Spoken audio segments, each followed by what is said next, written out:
Nobody tells you this about biblical editors. They had delete keys. Well, not literally. Bronze styluses and clay tablets don't have delete keys, but they had the functional equivalent. They could choose what stayed and what vanished into the dust of forgotten scrolls. And yet, somehow, they looked at a story about a talking donkey and thought, yes, this is essential. Future generations need this. Hey guys, tonight we begin with the Bible's strangest stories. The tales too weird for Sunday school, too bizarre for the flannel board, too unsettling for anyone who wants scripture to be simple. We're going to explore the passages that survived centuries of copying, editing, and theological review, despite being, frankly, inexplicable. The ones that make you wonder what ancient audiences actually wanted from their sacred texts. So before you get comfortable, take a moment, like the video and subscribe, but only if you genuinely enjoy what I do here. And let me know in the comments where you're tuning in from and what time it is for you. It's always fascinating to see who's joining us from around the world. Now, dim the lights. Maybe turn on a fan for that soft background hum. And let's ease into tonight's peculiar journey together. Picture this. A scribe somewhere in ancient Jerusalem, hunched over a scroll by lamplight. He's copying sacred texts.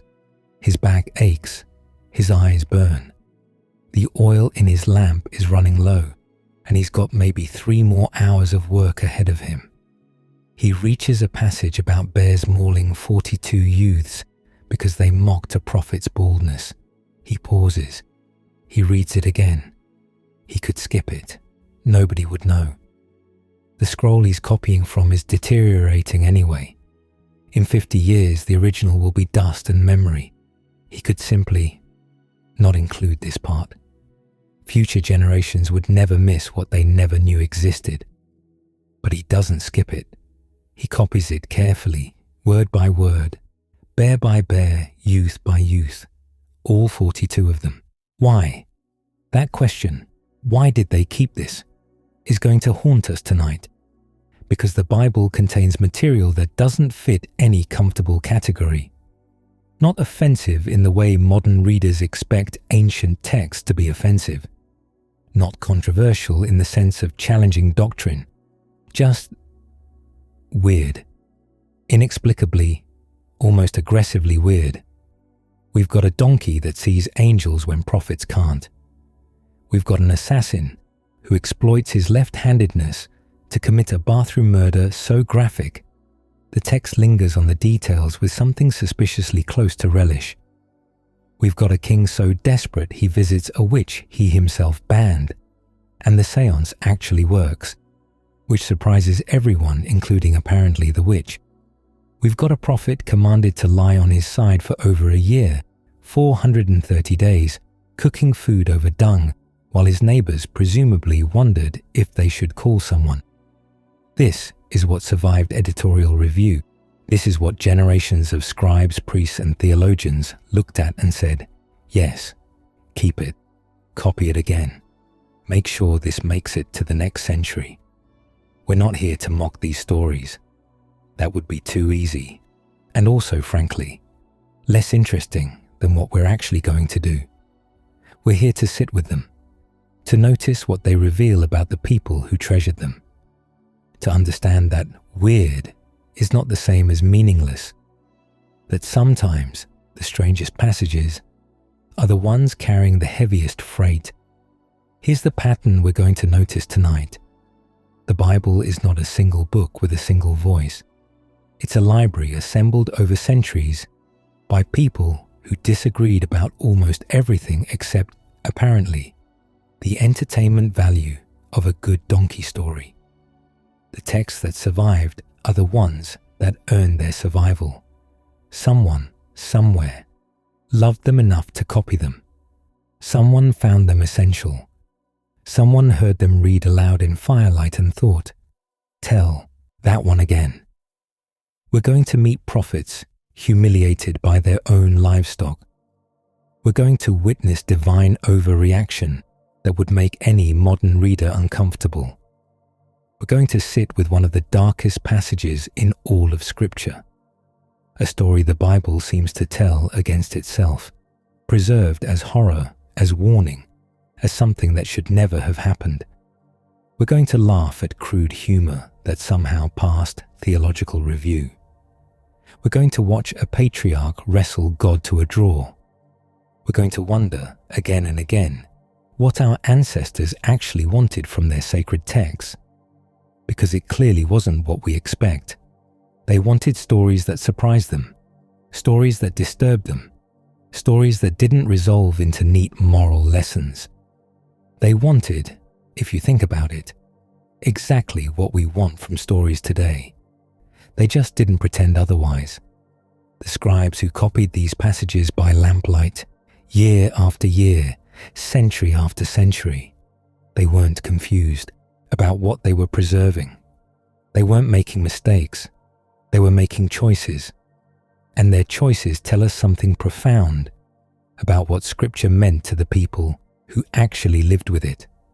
Not a rule book, not a theological treatise, a living collection of the strangest, most human, most bewildering stories their tradition had produced. Tonight, we're going to honor that tradition by sitting with the weird stuff, the passages that don't fit, the stories that make you tilt your head and wonder if you read that correctly. You did. You read it correctly. The donkey really does talk. The bears really do maul 42 youths. The fat king's belly really does swallow the sword entirely. The ghost of Samuel really does show up at the séance. The Bible, it turns out, contains multitudes. And some of those multitudes are genuinely, wonderfully, inexplicably strange. Let's begin where all good strange stories begin, with a professional prophet being spiritually outperformed by his own transportation. Let us begin with a story that sounds like it wandered in from a different book entirely, a tale of a prophet, his donkey, and the moment when the animal proved wiser than the man who rode her. The donkey's name, if you're curious, was not recorded. This is typical. History rarely bothers with the names of those who do the actual work. But she was a donkey of considerable experience, having carried Balaam for years along the dusty roads of the ancient Near East. She knew his weight, his moods, the particular way he shifted when he was anxious. She knew the roads between Petha and everywhere else a professional prophet might need to go. What she did not know, until one particular morning, was what an angel looked like. But we're getting ahead of ourselves. Balaam was a professional. This is important. He wasn't a priest in the traditional sense, not tied to any particular temple or god. He was something more like a freelance spiritual consultant, the ancient equivalent of someone whose LinkedIn profile reads Independent Contractor Divine Communications. Kings hired him. Nations sought his services. When you needed someone blessed or cursed, Balaam was the name that came up, and his reputation was spotless. When Balaam blessed, things stayed blessed. When Balaam cursed, things had a tendency to go very badly indeed. This made him valuable. This made him expensive. This made him, on one fateful day, the target of a very generous job offer from a very worried king. Picture the scene. Messengers arrive at Balaam's door, and not just any messengers. These are officials, dignitaries, men whose robes cost more than most families earned in a year. They've traveled from Moab, which is not a short journey. They're dusty, tired, and carrying enough silver and gold to make the trip worthwhile. The message is simple. Israel is coming.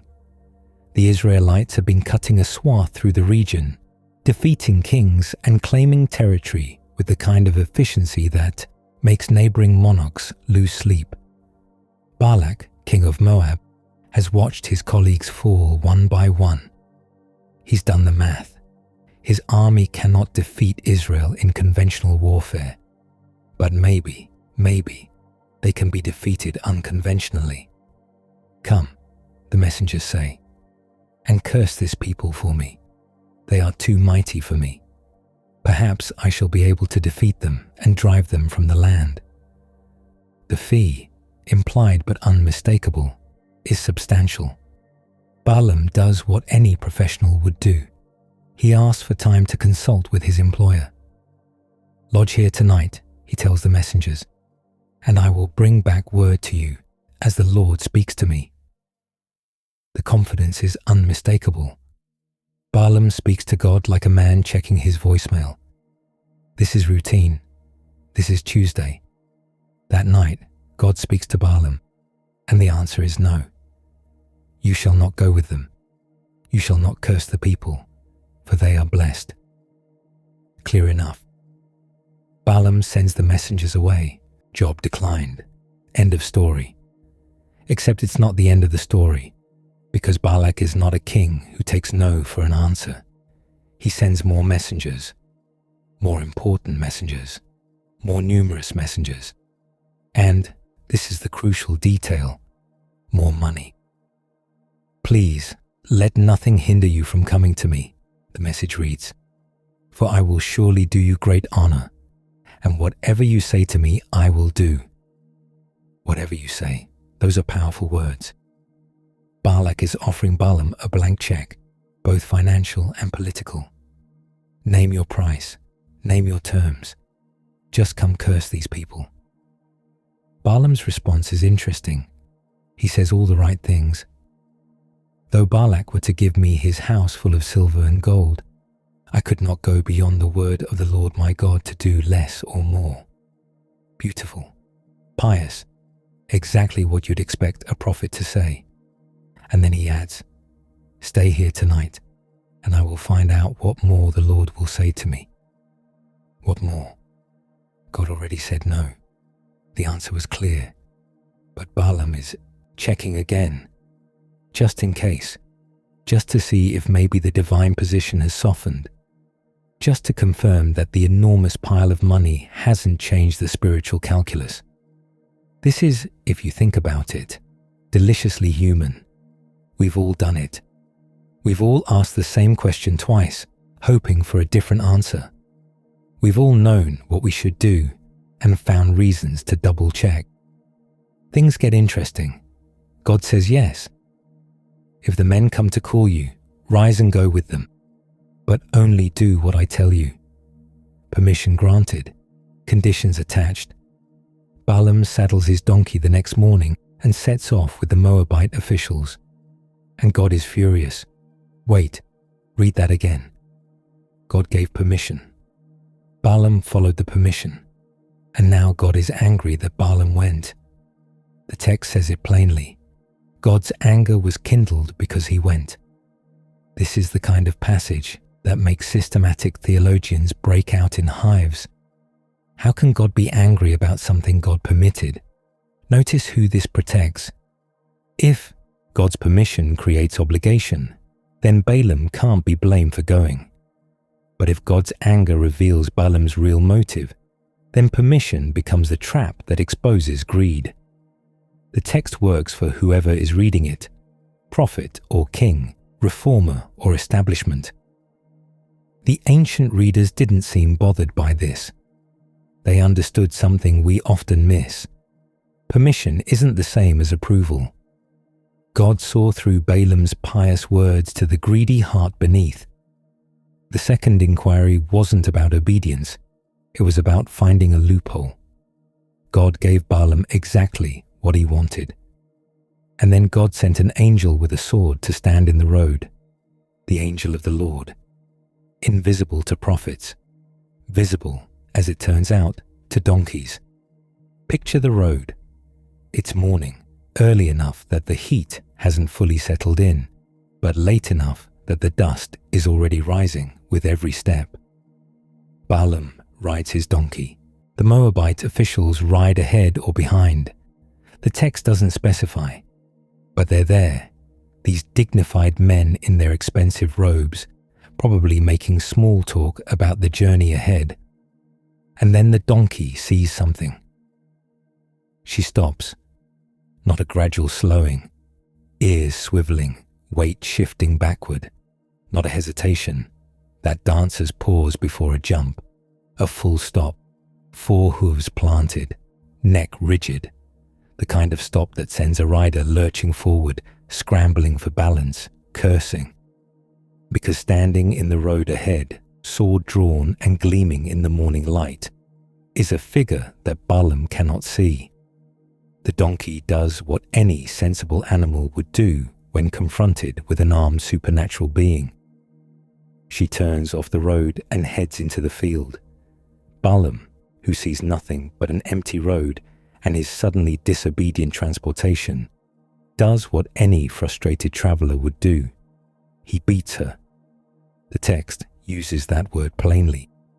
He struck her, again and again, until she returned to the road. The angel moves. Now the road narrows. Vineyard walls on both sides, barely wide enough for a donkey to pass.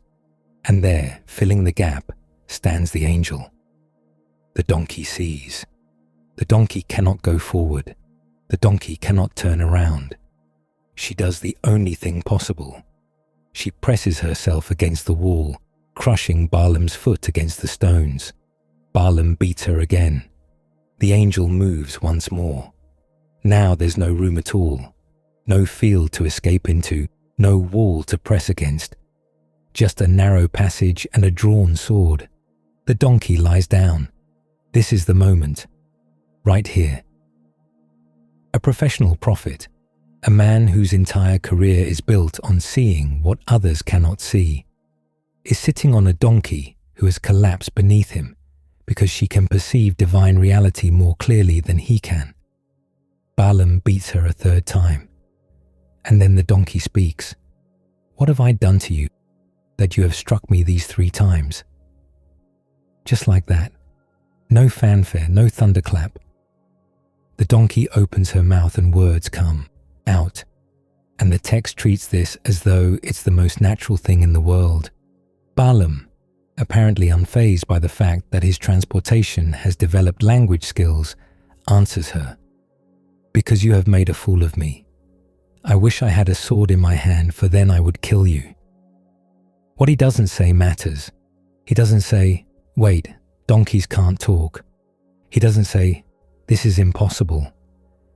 He's so caught up in his frustration, so focused on his wounded dignity, that he argues with the donkey as though this is a normal conversation. The donkey, and here's where she becomes the real prophet of the story, responds with perfect logic. Am I not your donkey, upon which you have ridden all your life long to this day? Is it my habit to treat you this way? Translation: have I ever done this before? In all our years together, have I ever randomly stopped in the road, crushed you against a wall, and laid down for no reason? No, she hasn't. The donkey is making a theological argument.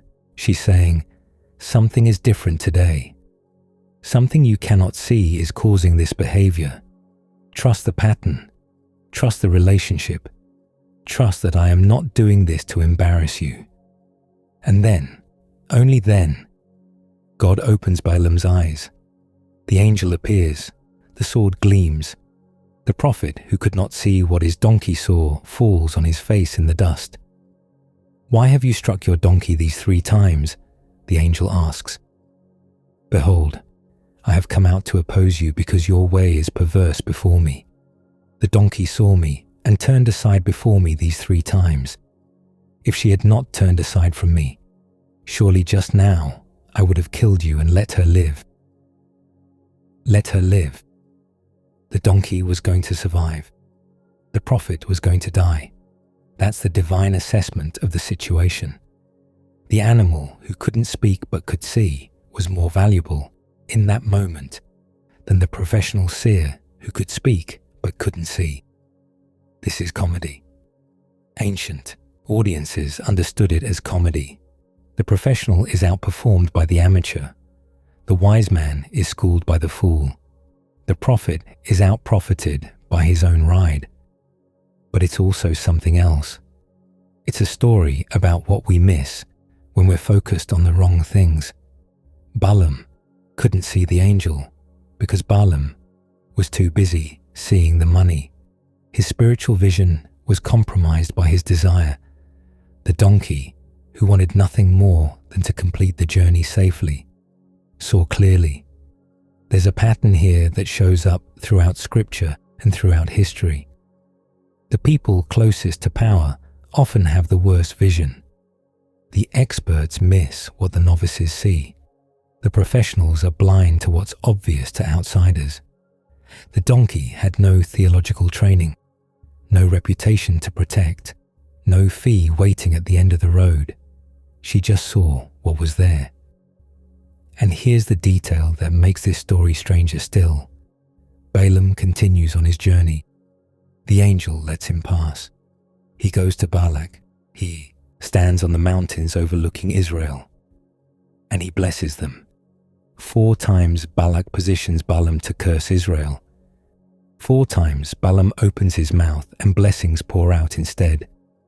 The king who paid for curses receives only benedictions. The prophet who came for money delivers prophecy he cannot control.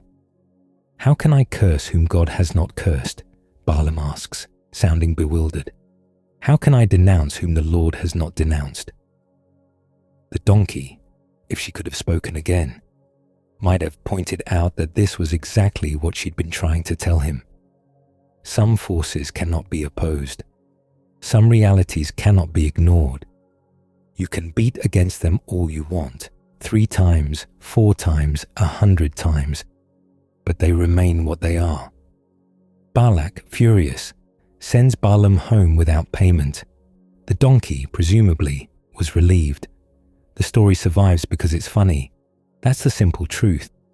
Ancient audiences loved it. A pompous professional humiliated by livestock. A king who paid for curses and received blessings. The cosmic joke of a seer who couldn't see. But they also preserved it because it says something true. Something about the gap between credentials and perception. Something about how desire clouds vision. Something about how the divine sometimes shows up in the most unexpected vessels.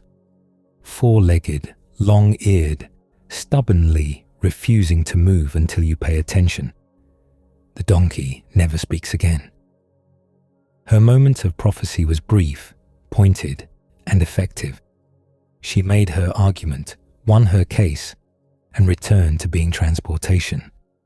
But for one morning, on a dusty road between Petha and Moab, she saw more clearly than the most famous prophet of her age, and that was enough. And now we turn to a story that Sunday school teachers have been nervously skipping for generations. A tale that asks uncomfortable questions about prophetic dignity, divine protection, and whether 42 is a reasonable body count for a bald joke. 42 of them, that's the number. The text is specific, not many or several or a group. 42. Someone counted. Someone thought the precise figure mattered enough to preserve. 2 she-bears came out of the woods. 42 youths were mauled. These are the facts as the Bible presents them, and they have been making readers uncomfortable for approximately 3,000 years. The story takes 12 verses. It happens in the space between Elisha receiving his prophetic mantle and Elisha performing miracles that would cement his reputation as Israel's greatest wonder worker. It's wedged in there like an uncomfortable anecdote someone couldn't quite bring themselves to edit out. Here's what happens. Elisha is walking from Jericho to Bethel. The road climbs upward through increasingly rocky terrain, the kind of landscape where you watch your footing and your water supply. He's newly anointed, recently having witnessed his master Elijah ascend to heaven in a chariot of fire. He's carrying the mantle, literally, Elijah's cloak, and with it, the responsibility of being Israel's primary prophetic voice. He's also apparently bald. As he approaches Bethel, a group emerges from the city. The text calls them small boys in some translations, youths in others, young men in still others. This translation issue matters enormously, and we'll return to it. For now, picture them, a crowd, coming out to meet the prophet on the road. They begin to mock him. "Go up, you bald head. Go up, you bald head." That's it. That's the offense. They called him bald. They told him to go up. Elisha turns. He looks at them. He curses them in the name of the Lord. 2 she-bears emerge from the woods and maul 42 of them. End of story. Elisha continues to Mount Carmel. The narrative moves on. No moral, no explanation. No, and let this be a lesson. Just bears, mauling, and a prophet walking away. You can understand why this one doesn't make it into the children's illustrated Bible. But here's the thing. This story survived. It was copied, preserved, transmitted through generations of scribes who could have quietly dropped it. They didn't. It made the final cut, which means someone, probably many someones, thought it belonged there. The question isn't whether the story is strange. The question is why ancient readers found it satisfying rather than horrifying. Let's start with the word problem. The Hebrew term is na'ah, and it's maddeningly imprecise. It can mean a small child. It can mean a young man of military age. It can mean a servant regardless of age. Context usually clarifies, but this context doesn't clarify much. Small is added in some translations, small boys. But that word, katan, is ambiguous too. It might mean young in age. It might mean low in status. It might mean both or neither. Here's what we do know. There were at least 42 of them. They came out of the city as a group, and they engaged in coordinated mockery of a religious figure. 42 is not a number of children playing. 42 is a mob. Picture yourself on that road. You're Elisha. You're walking alone. You're carrying nothing but a cloak and whatever authority people choose to recognize. And coming toward you from the city gates is a crowd specifically assembled to meet you, specifically shouting insults. The calculus changes, doesn't it? This isn't a playground taunt. This is organized intimidation. In an honor-shame culture, and ancient Israel was absolutely an honor-shame culture, public mockery of a prophet wasn't a joke. It was a challenge. It was a statement about whose authority mattered and whose didn't. Go up, bald head. The go up part is significant. Elijah had just gone up, ascended to heaven in that chariot of fire. The crowd is throwing that back at Elisha. Go up like your master. Disappear. Leave. Die, essentially. We don't want you here. Bethel, remember, was not friendly territory for Yahweh prophets. It was one of the sites where Jeroboam had set up golden calves for worship, a direct competitor to Jerusalem's religious establishment. The prophets of Yahweh were not welcome. They were, in fact, a threat to the local religious economy. So when a mob comes out of Bethel to mock the new prophet, they're not just rude children with poor impulse control. They're representatives of a hostile religious system, testing whether this new guy has any power worth respecting. The baldness matters too, though perhaps not how you'd expect. In the ancient Near East, shaved heads were associated with specific things: mourning, leprosy, shame. Priestly service. In some contexts, a naturally bald man might be seen as marked by something: disease, divine disfavor, uncleanness. The mockery isn't just, ha, no hair. It's, you're marked, you're afflicted, you're not what a prophet should look like. This is, if you think about it, an ancient accessibility issue. The crowd is saying, real prophets look a certain way, and you don't look that way, therefore you're not real. Elisha's response is to demonstrate, with extreme prejudice, that appearances are not the measure of prophetic authority. Now consider proportional response. To modern readers, bears mauling 42 people because they mocked someone's hair is grotesque overkill, divine overreaction of the highest order, the equivalent of calling in an airstrike because someone cut you off in traffic. But proportional response is not a universal concept. It's culturally constructed. What counts as appropriate depends entirely on what you're trying to protect. We live in a world where insults are words. Speech is cheap.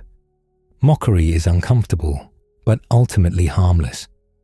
We have this luxury because we've built elaborate systems, legal, social, technological, that separate words from consequences. Ancient Israel had no such systems. Honor was currency. Reputation was survival. A prophet whose authority could be publicly mocked without consequence was a prophet whose authority would continue to be mocked and challenged and eventually destroyed. There was no court of public opinion to appeal to, no social media campaign to rehabilitate your image. There was only the immediate moment and what happened in it. The bears weren't punishment for rudeness. They were a statement about the cost of challenging divine authority. They were a message to everyone watching. This prophet is protected. This prophet is real. This prophet will not be driven out by mobs. Harsh. Absolutely. Effective. Almost certainly. The text doesn't record any further. Organized mockery of Elisha. His reputation was established. The bears, in their terrible way, did their job. This is the part where modern readers want to look away. We want the Bible to share our values, to confirm that proportional response has always meant what we think it means. But the Bible is not a mirror. It's a window into a world with different rules, different pressures, different calculations about what mattered and why. The ancient audience hearing this story would have nodded. Of course, the mockers were punished. Of course, the punishment was severe. The alternative, a prophet humiliated and driven away, would have been unthinkable. Would have suggested that the God of Israel couldn't or wouldn't protect his representatives. We might find their satisfaction uncomfortable. That discomfort is useful. It reminds us that moral intuitions are not universal, that what seems obvious to us would have seemed absurd to them, and vice versa. The bears themselves deserve a moment. She-bears, female. The text specifies this, and it matters. Female bears with cubs are among the most dangerous animals in any ecosystem. They're protective to the point of lethality. They don't bluff. Were there cubs nearby? The text doesn't say, but the detail suggests someone knew something about bear behavior.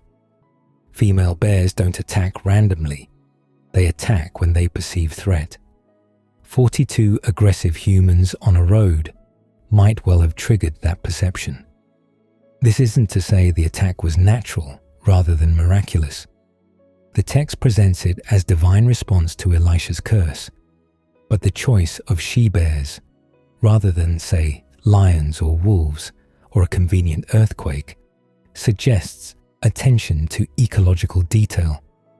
The storyteller knew what kind of animal would do this kind of damage. 2 of them, 42 victims.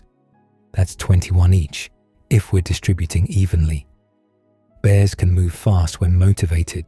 A mob that had been confident in its numbers would have discovered very quickly that numbers don't matter against claws and teeth and several hundred pounds of maternal fury.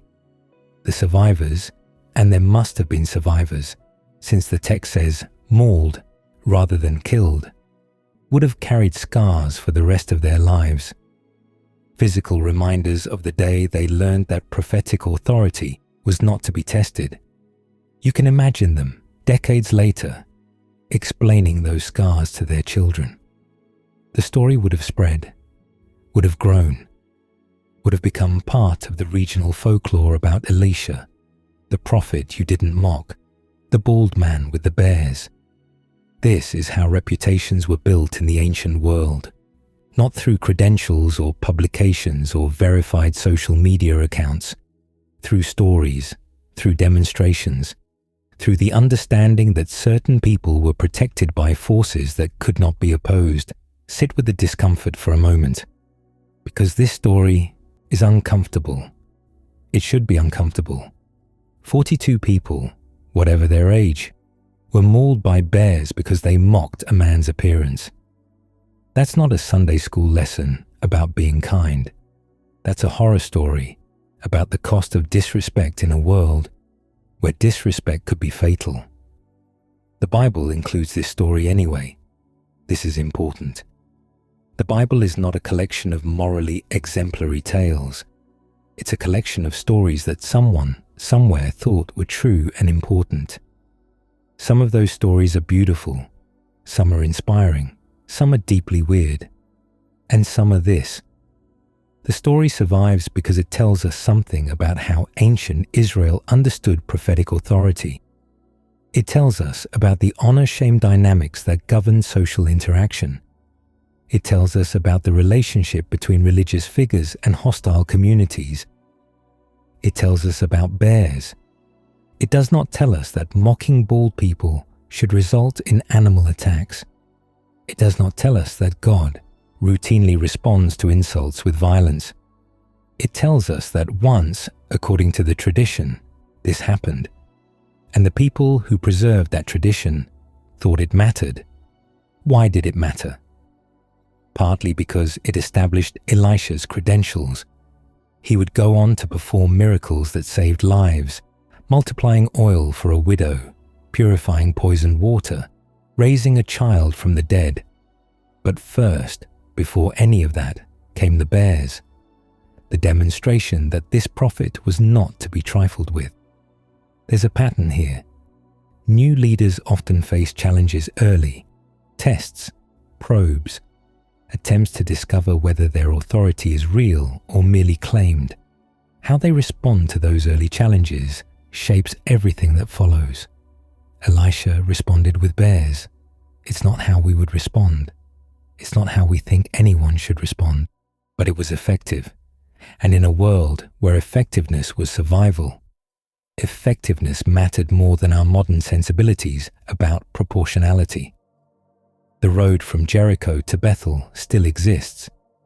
You can walk it today, though the landscape has changed. The woods where the bears emerged have long since been cleared. The city gates where the mob gathered have crumbled into archaeological curiosity. But the story remains. 42 youths, 2 she-bears, 1 bald prophet walking away. We tell ourselves that we've evolved past such thinking, that our moral frameworks are more sophisticated, more humane, more carefully calibrated to distinguish between offense and threat. And perhaps they are. But we still understand, somewhere in our bones, what that story meant to its original audience. We still feel the satisfaction of authority vindicated, of mockery silenced, of the powerful reminder that some things are not to be challenged. We might not admit it, we might dress it up in different language, but the story survives because it touches something old and uncomfortable and true about how humans respond to public humiliation. The bears knew what they were doing. So did whoever decided to keep this story in the book. Now we must speak of something darker.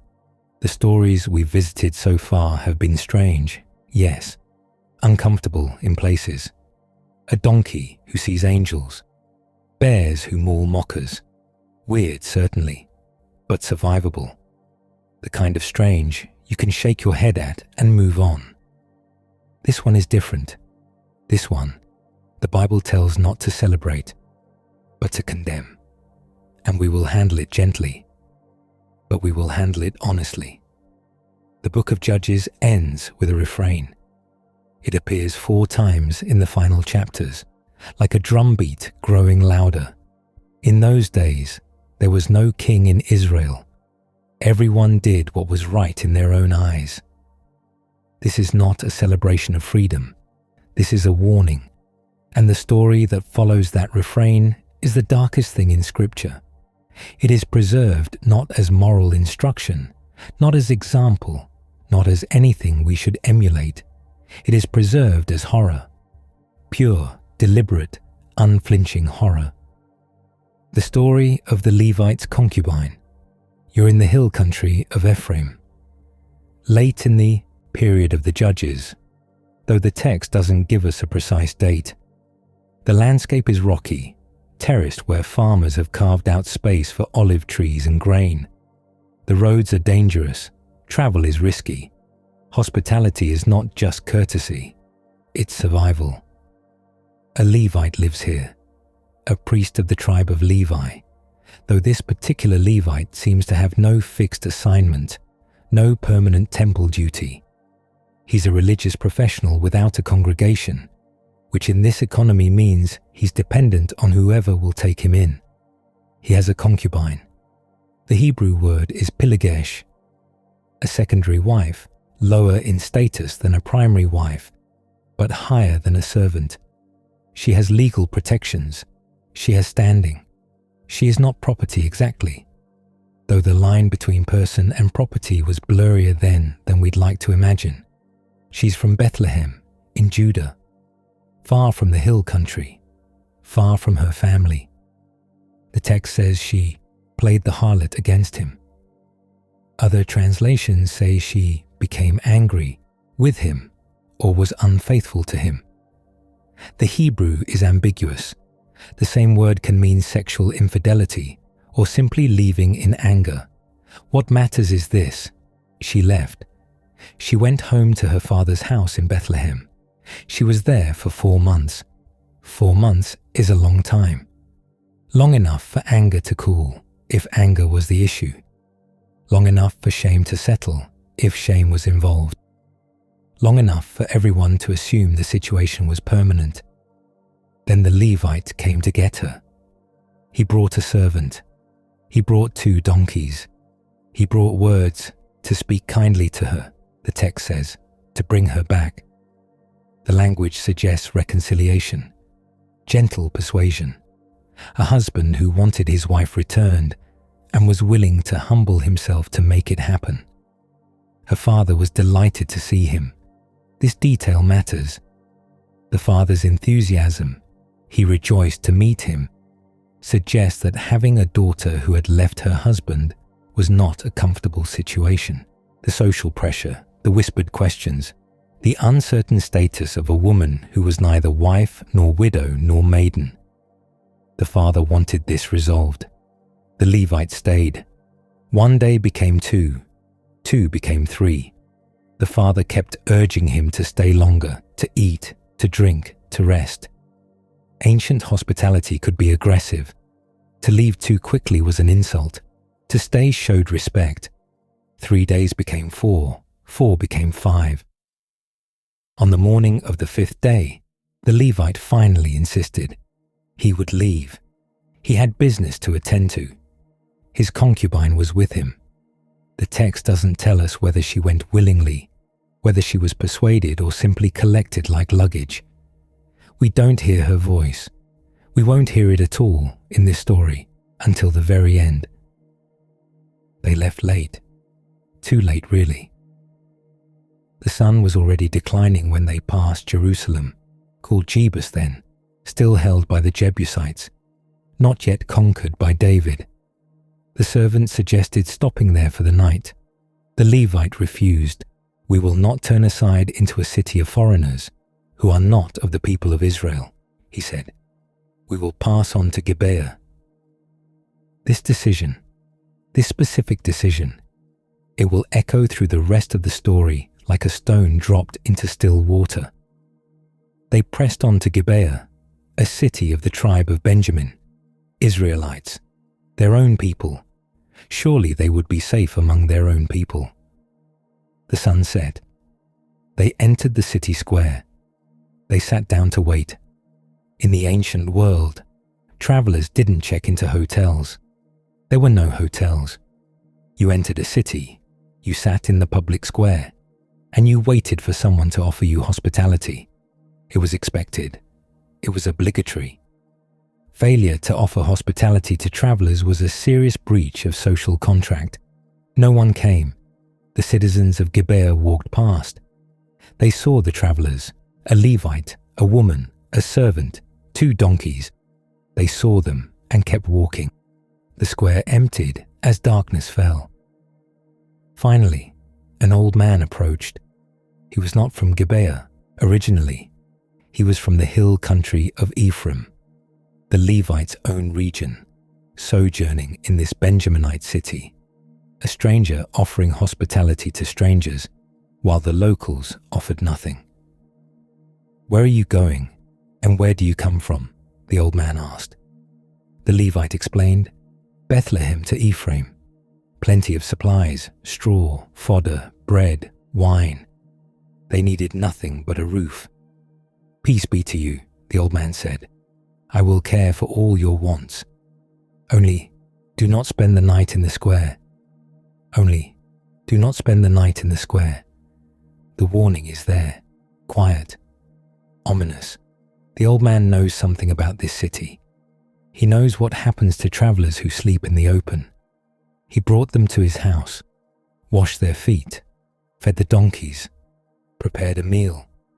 The rituals of hospitality performed correctly, as they should be performed.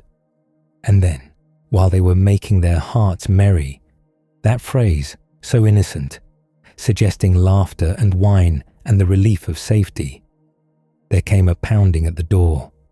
The men of the city, the worthless men, the text calls them, the sons of Belial in older translations, they surrounded the house. They beat on the door. "Bring out the man who came into your house, that we may know him." The word "know" here is not casual. It's the same word used for Adam knowing Eve. It's carnal knowledge. It's a demand for sexual violence against the guest. The old man went out to them. He pleaded. He offered them his own virgin daughter and the Levite's concubine instead. "Do with them what seems good to you," he said. "But against this man do not do this outrageous thing." This is the logic of the ancient world. The guest was sacred. The guest's body was protected by the host's honor. The women's bodies were negotiable. We want to look away here. We want to protest that this cannot be what the text says, but this is exactly what the text says. The Bible does not sanitize this, does not soften it, does not pretend the host's offer was anything other than monstrous. The mob refused. They wanted the man. And then the Levite, the husband, the one who had come to speak kindly to his concubine, to bring her back, seized his concubine and thrust her out the door. He gave her to them. The text is blunt. And they knew her and abused her all night until the morning. And as the dawn began to break, they let her go. One sentence. One sentence for a night of horror that we can barely imagine. The Bible does not linger, does not describe, does not exploit. It simply states what happened, and the simplicity is worse than detail would be. As morning came, she crawled back to the house. She collapsed at the threshold, her hands on the doorstep. Reaching for safety she would never reach. When the Levite rose in the morning, and notice, he rose in the morning. He slept through the night. He slept while she was being destroyed. He opened the door to leave. There she was, on the ground, hands stretched toward the door. "Get up," he said. "Let us be going." But there was no answer. She was dead, or so near death that she could not respond. The text is ambiguous. What is not ambiguous is what happened next. He put her on the donkey. He took her home. And when he arrived at his house, he took a knife. He cut her body into 12 pieces. He sent the pieces to all the territory of Israel. This is not metaphor. This is not symbolic. He dismembered his dead concubine and mailed her remains to the 12 tribes as a message, as a call to arms, as evidence. Has such a thing ever happened? Everyone who saw it said, since the day the Israelites came up from Egypt until now. Consider it, take counsel, and speak. The tribes gathered, 400,000 fighting men, the text claims. They demanded the Benjaminites hand over the men of Gibeah for punishment. The Benjaminites refused. Civil war followed. Nearly the entire tribe of Benjamin was wiped out. Only 600 men survived, hiding in the wilderness. The story doesn't end there. The surviving Benjaminites needed wives. The other tribes had sworn not to give them daughters, so they found a loophole. They massacred a city that hadn't participated in the war, took the virgin women as captives, and when that wasn't enough wives, they told the remaining Benjaminites to kidnap women from a religious festival at Shiloh. The solution to violence against women was more violence against women. This resolved the immediate census problem. This did not resolve the problem of having built a tribal identity on kidnapping. But institutional priorities rarely include long-term consistency. And then the refrain, one final time. In those days, there was no king in Israel. Everyone did what was right in their own eyes. Now, let's sit with this. Why is this story in the Bible? It's not instructive. There's no moral lesson to extract. No do this or don't do that. That isn't blindingly obvious. Don't gang rape travelers. Don't give your concubine to a mob. Don't dismember bodies for political messaging. These are not lessons anyone needed to be taught. It's not inspiring. There's no hero. The Levite is contemptible. The host is monstrous. The mob is evil. The concubine is voiceless and brutalized. Even the solution, the civil war, the massacre, the kidnapping, is presented as catastrophe, not triumph. It's not even propaganda, not in the usual sense. Propaganda makes someone look good. This story makes everyone look terrible. Except notice who looks worst. The tribe of Benjamin, the men of Gibeah, who committed the atrocity. The Benjaminite assembly, who refused to hand them over. The entire tribe, who chose solidarity with rapists over justice for the victim. This story is preserved because it explains something. It explains why Benjamin was nearly destroyed. It explains the ancient hostility between Benjamin and the other tribes. It explains why centuries later, when Saul, a Benjaminite, became king and failed, some people nodded knowingly. What did you expect from Benjamin? This is anti-propaganda.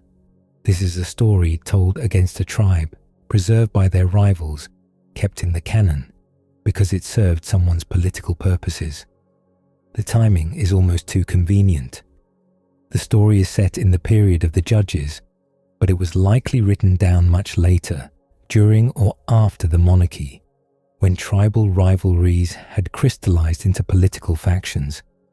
David's supporters, perhaps, reminding everyone what Benjamin had done, why Benjamin couldn't be trusted, why a Benjaminite king had been a mistake. Who benefits from this story being remembered? Not the victim. She's nameless.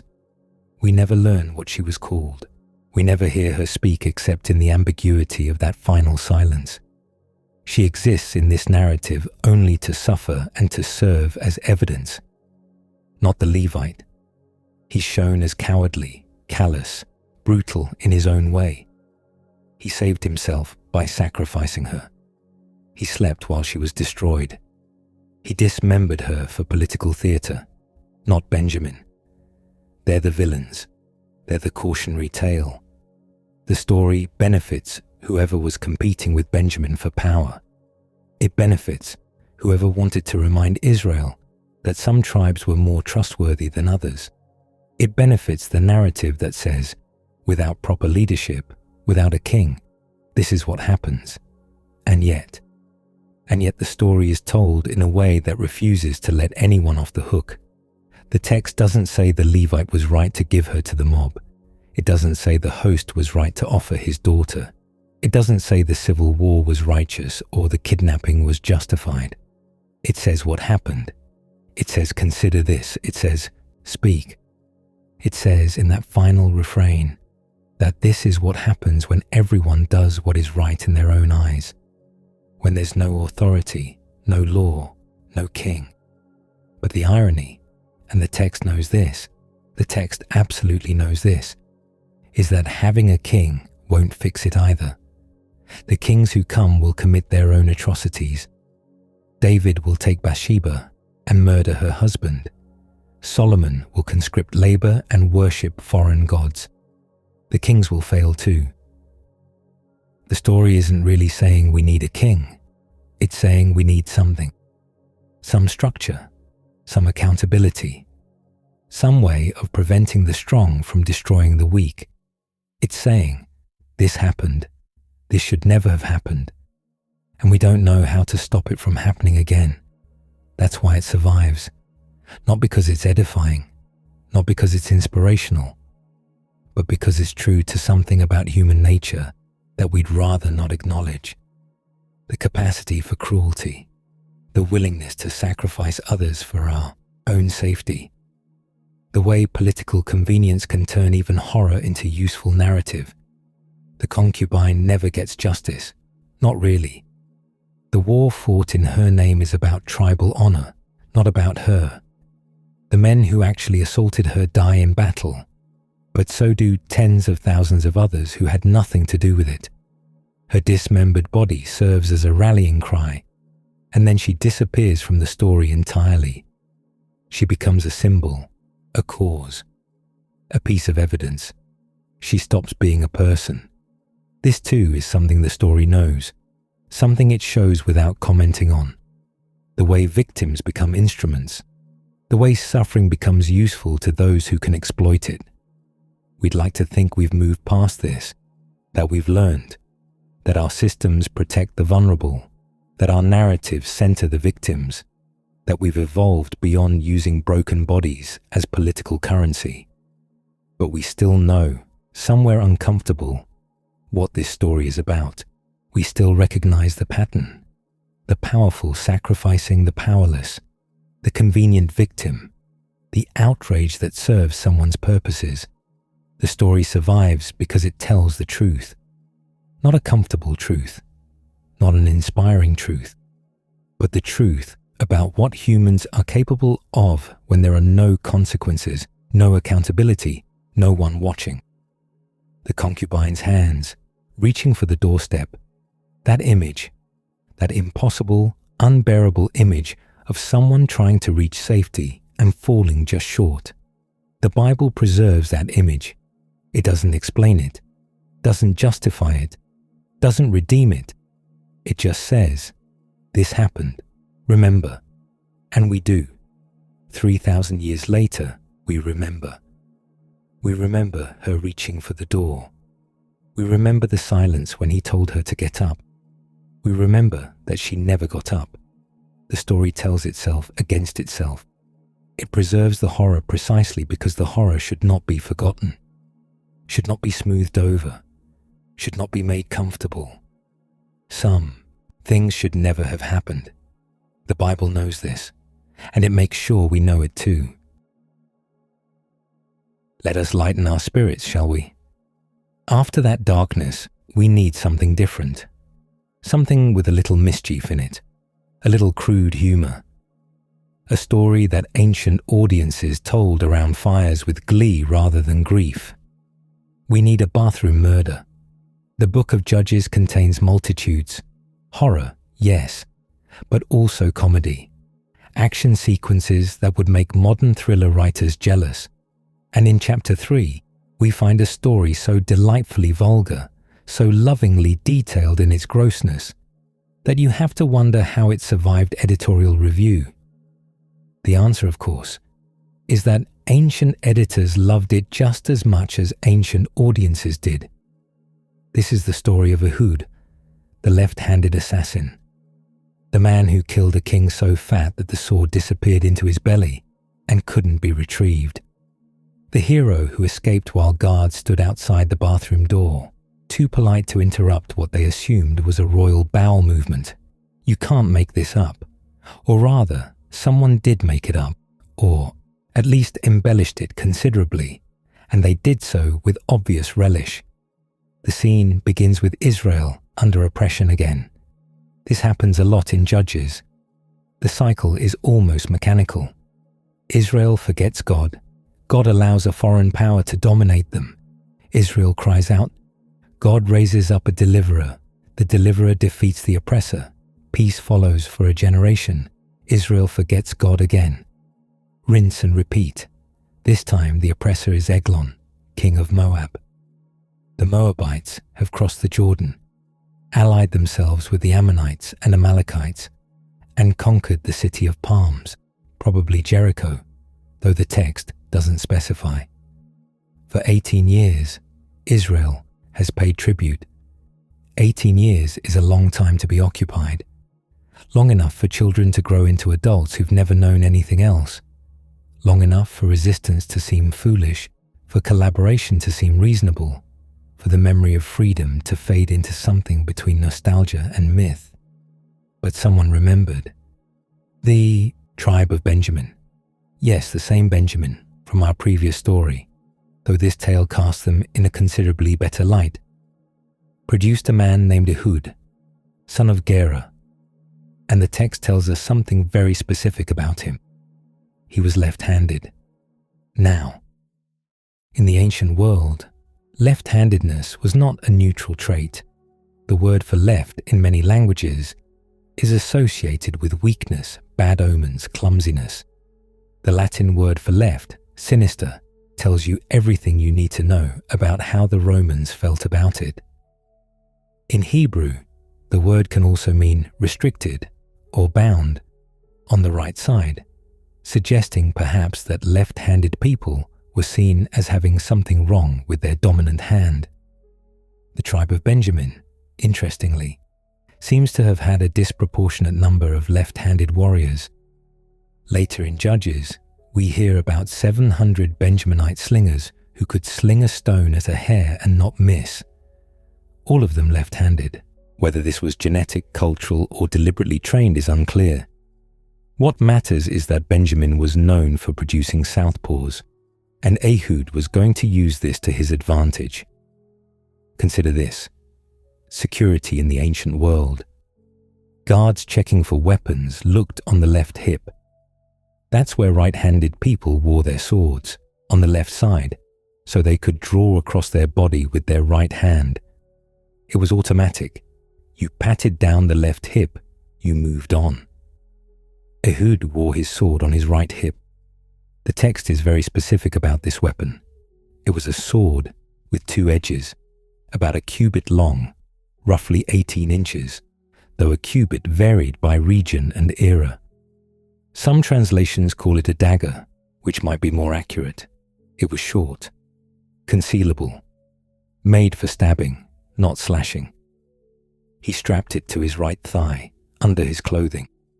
Now imagine Ehud preparing for this mission. The weight of the blade against his leg, the way he had to adjust his walk so it didn't show, the hours of practice maybe, learning to sit and stand and kneel without the outline becoming visible. The knowledge that if anyone noticed, if anyone thought to check the wrong hip, he would die badly and slowly. The Israelites had gathered the tribute. 18 years of payments had established the routine. So much grain, so much oil, so much livestock, delivered on schedule by a delegation that knew better than to cause trouble. Ehud was chosen to lead this delegation. Why him? The text doesn't say. Perhaps because he was known. Perhaps because he had made previous tribute deliveries and established himself as reliable. Perhaps because someone in authority knew what he was planning and wanted to give him the opportunity. Or perhaps he volunteered. The journey from Benjamin to Moab wasn't long. Maybe a day's travel, depending on where exactly Eglon had established his court. You'd cross the Jordan at one of the fording points, climb into the hills of Moab, present yourself at the palace, and you'd wait. Kings don't see tribute delegations immediately.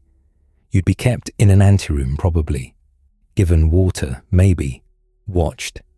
The tribute would be inspected, counted, assessed for quality. Only when everything was confirmed satisfactory would you be admitted to the royal presence. Ehud waited, the blade on his thigh, the plan in his head. Finally, admission. The throne room of Eglon, king of Moab. And here the text pauses to give us a detail that has delighted crude-minded readers for 3,000 years. Eglon was very fat. The Hebrew word is bari, fat, well-fed, robust. The text doesn't say somewhat overweight or pleasantly plump. It says very fat, extremely fat. So fat that this detail matters to the story, as we'll see shortly. Now, there's a case to be made that this is propaganda. Describing your enemy's king as grotesquely obese is a way of mocking him, of suggesting weakness, self-indulgence, lack of discipline. Thin kings ride into battle. Fat kings sit on thrones eating tribute. The description serves Israel's narrative purposes, but the story also needs Eglon to be fat. The plot depends on it. So whether he was actually this large, or whether his size was exaggerated for narrative purposes, the text commits to it fully. Ehud presented the tribute. The formalities were observed. And then he left. He walked out of the throne room. He walked out of the palace. He walked all the way to the sculptured stones near Gilgal, probably carved standing stones, perhaps religious monuments, perhaps boundary markers. The text mentions them specifically, which suggests they were a known landmark. And then he turned around. He went back. This is the genius of the plan. The tribute had been delivered. The delegation had departed.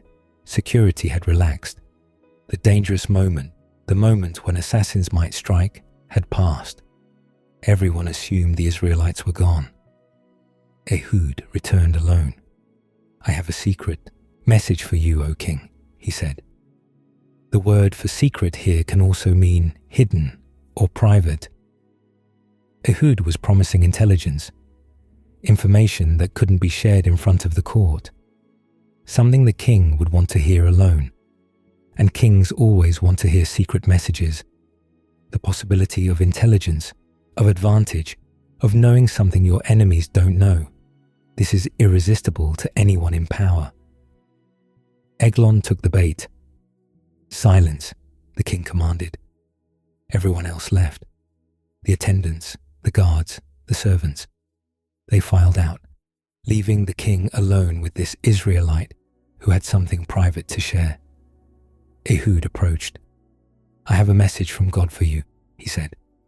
And Eglon, here's a detail that suggests something about his character, or at least about how the author wanted us to see him, rose from his seat. The king stood up. Whether this was respect for the divine name or curiosity, or simply the movement of a large man trying to hear better, the text doesn't say. But he rose, and Ehud's left hand reached across to his right thigh. The sword came out. He thrust it into the king's belly. And here the text becomes almost lovingly detailed in its grossness. The blade went in. The handle followed. The fat closed over the blade, the text says.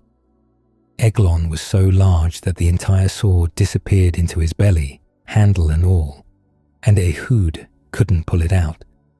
Some translations add that the dirt came out, a euphemism for fecal matter, suggesting the blade penetrated the intestines. Other manuscripts have different readings, but the implication is clear. This was messy. This was biological. This was the kind of death that involves smells and fluids and the undignified reality of what happens when you puncture a human abdomen. The text is not trying to be dignified. The text is wallowing in this. Ehud left the sword where it was. He couldn't retrieve it anyway. He went out through the porch, or the vestibule, or possibly a side room. The Hebrew word is uncertain, and closed and locked the doors of the upper chamber behind him. And then he walked away. Outside, the servants returned. They found the doors locked. They waited. They assumed. And here's where the bathroom humor comes in. They assumed the king was relieving himself in the cool chamber. The phrase in Hebrew is delicate but unmistakable. They thought he was using the toilet, or the ancient equivalent of a toilet, which in a royal palace might have been a dedicated room with a seat over a pit or channel. The cool chamber suggests a room built for comfort, perhaps with better ventilation, perhaps located where breezes could flow through. Kings need privacy for such activities. Even kings who command armies and collect tribute from conquered peoples need to defecate, and they prefer to do so without an audience. So the servants waited and waited. The text says they waited until they were embarrassed.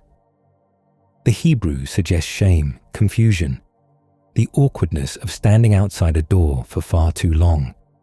How long does one wait before checking on a king in the bathroom? There's no protocol for this, no training. You don't want to interrupt him. You don't want to seem impatient. But eventually, surely, someone needs to make sure he's all right. Finally, they took a key. They unlocked the doors. They found their lord fallen on the floor, dead, and Ehud was long gone. He had escaped while they waited.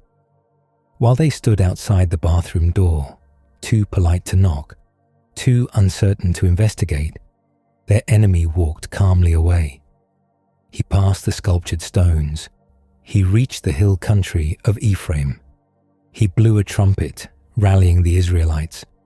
"Follow me," he said, "for the Lord has given your enemies, the Moabites, into your hand." They seized the fords of the Jordan. Every Moabite who tried to cross was killed. 10,000 of them, the text claims, all strong, able-bodied men. Whether this number is accurate or inflated hardly matters. The point is total victory. The Moabites were crushed. The land had rest for 80 years. 80 years. 2 generations of peace purchased by one left-handed man with a hidden blade and excellent timing. Now, let's sit with this story for a moment. Why does it read like this? Because it was meant to be entertaining. This isn't scripture trying to be profound. This isn't theology wrestling with the nature of God.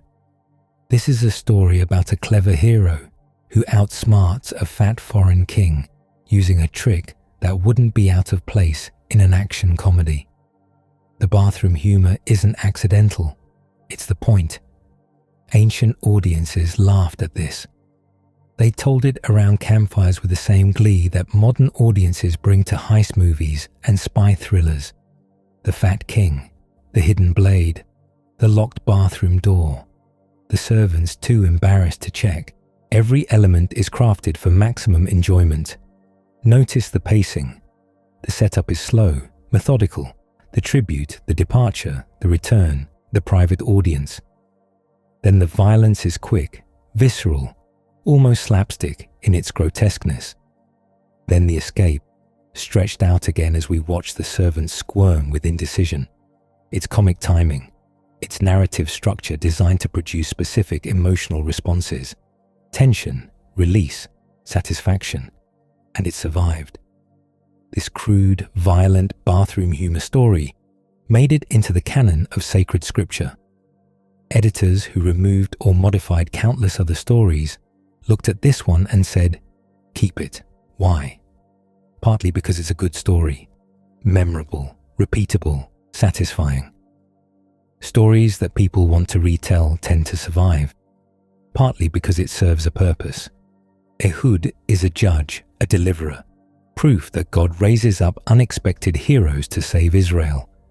The theological framework justifies the entertainment, but mostly, I suspect, because the people who preserved this story found it funny, found it satisfying. found it exactly the kind of tale they wanted told about their ancestors. Clever, brave, irreverent, victorious. There's something almost subversive about it. The mighty king, brought low by a man everyone underestimated. The elaborate security, defeated by a simple trick. The dignity of power punctured, literally, by someone who knew that all kings are mortal, all flesh is vulnerable, all empires can fall to a blade in the right place at the right time. Ehud didn't challenge Eglon to single combat, didn't raise an army, didn't wait for divine intervention in the form of plagues or miracles. He made a plan, hid a weapon, talked his way into a private audience, and stabbed a man in the gut. It's not noble. It's not honorable by the standards of heroic warfare. It's assassination, deception, a dirty trick that worked, and the Bible celebrates it. Not reluctantly, not with caveats about how violence is regrettable, but sometimes necessary. The text revels in this story. It lingers on the details, the fat closing over the blade, the servant's embarrassment, the perfect escape. It wants you to enjoy this, because sometimes in the ancient worldview, the right response to oppression is a knife in the dark. Sometimes the hero isn't the one who fights fair. Sometimes God's deliverer is a left-handed assassin who knows that security guards always check the wrong hip. The story tells us something about how ancient Israel saw itself. Small, clever, underestimated, surrounded by larger powers who demanded tribute and expected submission. The fantasy of Ehud is the fantasy of the weak defeating the strong through wit rather than strength. It's still a satisfying fantasy. We still tell versions of it. The underdog who outsmarts the bully, the clever trick that brings down the arrogant powerful. Ehud would fit right into a modern thriller. His ancient blade replaced by whatever weapon the genre demands. The bathroom door, the servants waiting, the king dead inside while everyone assumes he's just taking his time. There's something almost tender about that image, in a dark way. The vulnerability of power, the way even kings are subject to biology, to the needs of the body, to the assumption that certain activities require privacy.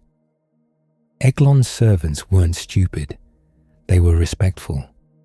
They were doing what servants do, waiting, giving their master space, assuming everything was fine, and that courtesy killed them.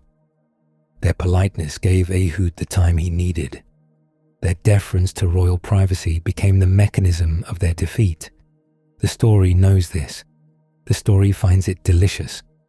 Ancient audiences, sitting around their fires, would have savored that detail, would have laughed at the image of servants shuffling awkwardly outside a locked door, exchanging glances, wondering who would be brave enough to knock, would have felt the satisfaction of the oppressor undone not by strength, but by cleverness. Ehud's left hand reaching across to his right thigh, the blade coming free, the moment of violence quick and final, and then the long walk out, past the servants, past the guards, past everyone who assumed the danger had passed. Sometimes the strangest stories are also the most human. A man with a hidden blade and a plan, a king who underestimated him, a bathroom door that became the punchline of history. The text preserves all of it, every crude, violent, hilarious detail. And somewhere, across 3,000 years, you can almost hear the ancient storytellers laughing. And now we descend into stranger territory still, a story of forbidden magic that somehow worked, a dead prophet who was not pleased to be disturbed, and a king who had run out of options. This is the story of the Witch of Endor, and it is, without question, one of the most theologically chaotic passages in the entire Hebrew Bible. Picture the scene. It is night, deep night. the kind where the stars seem too bright and the shadows seem too solid. A man is walking through the hills of the Jezreel Valley, wrapped in a cloak that isn't his own, moving with the hunched urgency of someone who absolutely does not want to be recognized. This man is Saul, king of Israel, the first king, chosen by God through the prophet Samuel, anointed with oil, given a kingdom. He has ruled for decades. He has won battles, lost battles, made enemies, made worse enemies. He has watched his sanity fray at the edges like cheap cloth. And now, on the eve of what he knows will be his final battle, he is sneaking through the darkness to visit a witch he personally outlawed. The irony is almost too perfect, almost too convenient, almost, you might say, divinely arranged. But first, context.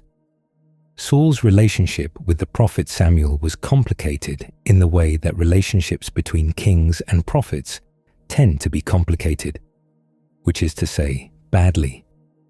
Samuel had anointed Saul. Samuel had made him king. And Samuel had spent the rest of his life being disappointed by the results.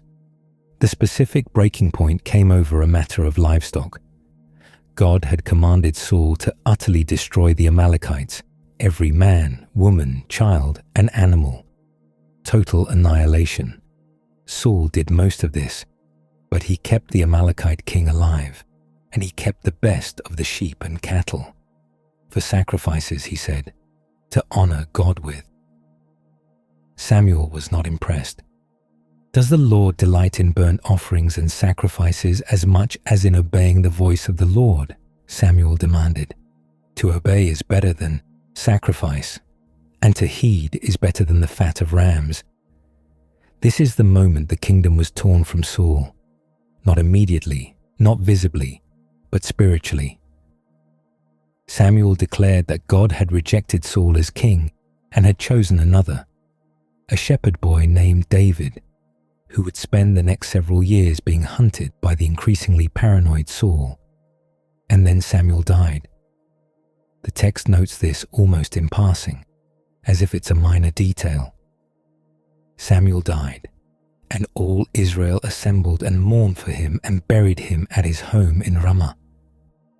A sentence, a funeral, the end of an era. Saul was alone. No prophet, no divine guidance, no voice telling him what God wanted, even when that voice was telling him things he didn't want to hear. The silence must have been deafening.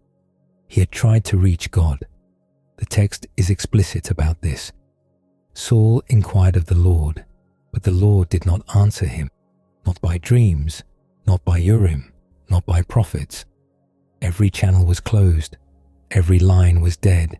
God had hung up the phone and wasn't taking calls.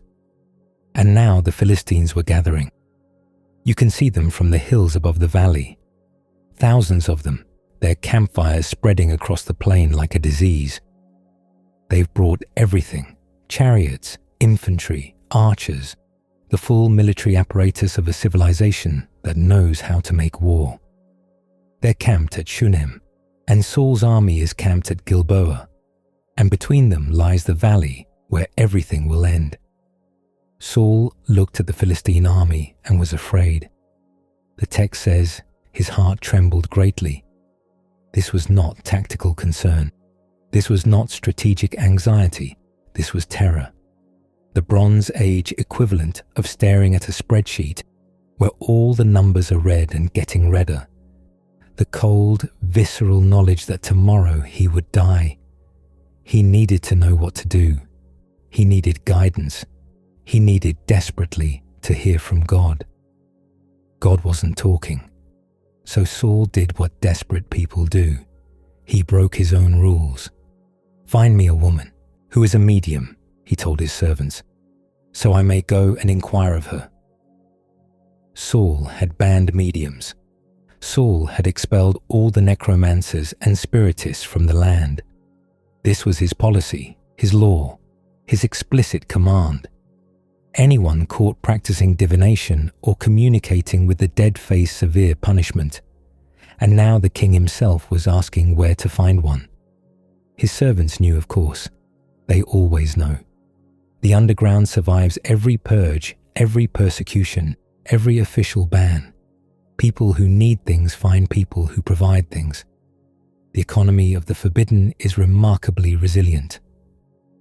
There is a woman at Endor who is a medium, they said.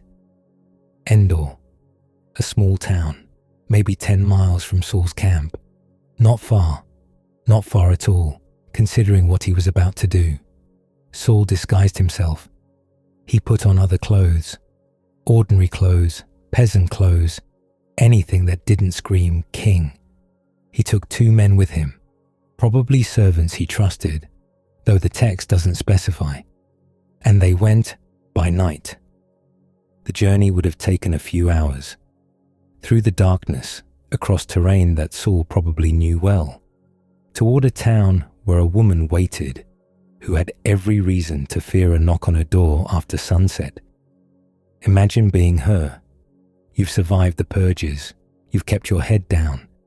You've practiced your art in secret, serving clients who come to you in desperation, who need to speak to the dead, who need answers that the living cannot provide. You've built a life in the margins, and you've managed not to get caught. And then, one night, 3 men arrive at your door. Divine for me through a spirit, the leader says. Bring up for me the one I name. This is, from her perspective, obviously a trap. The king has banned this practice. The king has expelled everyone like her. And now strangers show up in the middle of the night, asking her to perform exactly the crime she could be executed for. Surely you know what Saul has done, she says. He has cut off the mediums and spiritists from the land. Why have you set a trap for my life to bring about my death? Smart woman, careful woman. She's survived this long by being suspicious. But Saul swears an oath. By the Lord, by the very God whose prophet he's about to disturb, he swears that no punishment will come to her for this. As surely as the Lord lives, he says, you will not be punished for this. There's something almost obscene about that oath.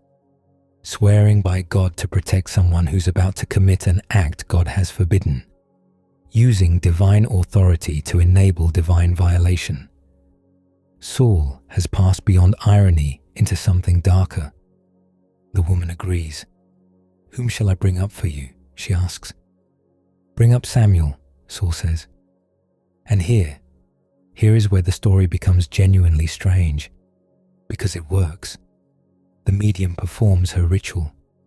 The text doesn't describe what she does, but a room changes when someone summons the dead. The air feels different, heavier or thinner, hard to say which. The silence isn't comfortable. It presses against your ears. Your skin prickles with attention. Ancient Israelite necromancy remains, perhaps deliberately vague. But whatever she does, whatever words she whispers, whatever gestures her hands make in the darkness, it works, and she screams. Why have you deceived me? She cries out. You are Saul. How does she know? The text doesn't explain. Perhaps Samuel tells her. Perhaps the Spirit reveals the king's identity. Perhaps she simply sees something in that moment. The way Saul reacts, the way the Spirit addresses him, that makes everything suddenly, terrifyingly clear. She has just performed forbidden magic for the king who forbade it.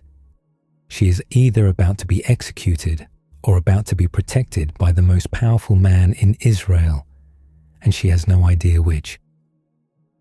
Don't be afraid, Saul says. What do you see? And she describes something extraordinary.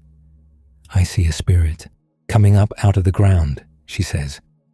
Some translations say a god or a divine being. The Hebrew word is Elohim, which can mean God, gods, divine beings, or spirits, depending on context. Whatever she sees, it's supernatural. It's coming up from the realm of the dead. It's real. What does he look like? Saul asks. An old man wearing a robe is coming up, Saul knows. He knows immediately. This is Samuel, the prophet who anointed him, the prophet who rejected him, the prophet who told him God had torn the kingdom from his hands and given it to another. Saul bows down, face to the ground, the king of Israel, prostrate before a ghost, and Samuel speaks, "Why have you disturbed me by bringing me up?" The tone matters. This is not a warm reunion. This is not a prophet delighted to speak with his former king one last time. Samuel is annoyed, disturbed, inconvenienced. He was resting, wherever the dead rest, and now he's been dragged back to the land of the living to deal with Saul's problems. The dead, apparently, do not appreciate being summoned. Saul explains, "The Philistines are attacking. God won't answer. No dreams, no Urim, no prophets. He's desperate. He needs to know what to do." Samuel's response is devastating.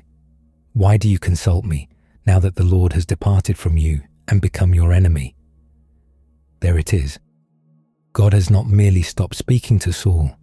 God has become his enemy. The divine silence wasn't indifference, it was hostility. Saul has been abandoned not by a God who doesn't care, but by a God who has actively turned against him. And Samuel continues. "Tomorrow," he says, "tomorrow the Lord will deliver both Israel and you into the hands of the Philistines.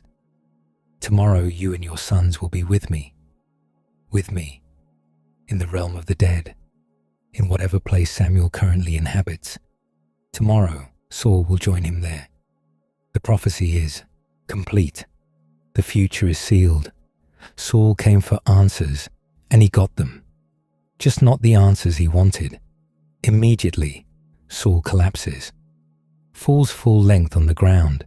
He has no strength left. The text notes that he hadn't eaten anything all day and all night, which suggests he'd been fasting, perhaps in preparation for this encounter, perhaps simply from anxiety. His body gives out at the same moment his hope does, and here is where the story becomes unexpectedly tender. The witch sees him fall.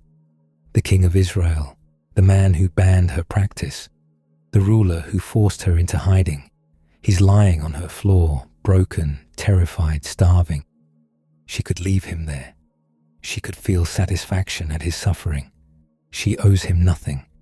He owes her everything, including an explanation for why he's been hunting people like her. Instead, she feeds him. "Look," she says, "your servant has obeyed you.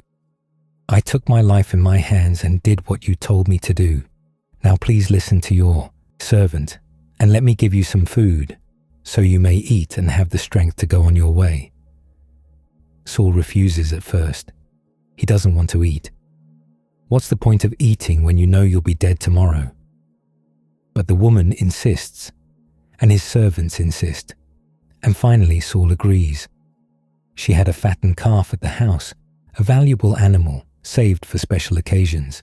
She slaughtered it. She took flour, kneaded it, baked bread without yeast.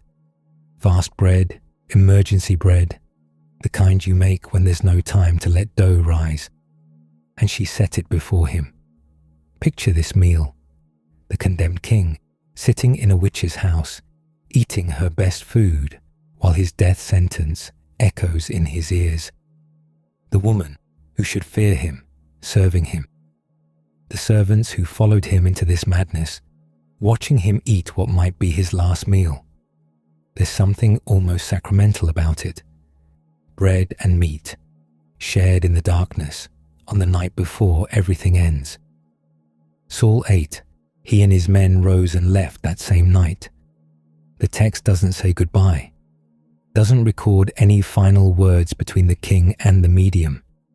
They simply leave, walking back through the darkness toward the army, toward the battle, toward the death that Samuel promised.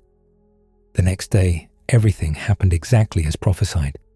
The Philistines attacked. Israel fled. Saul's sons, Jonathan, Abinadab, Malchishua, were killed. Saul himself was wounded by archers. and rather than be captured, he fell on his own sword. The first king of Israel, dead by his own hand, on a battlefield he knew he would lose. Now, let's sit with this story, because it creates theological chaos that the biblical editors never quite resolved. First, the magic worked. The necromancy that God forbade, the practice that Saul banned, the divination that was supposed to be false and powerless.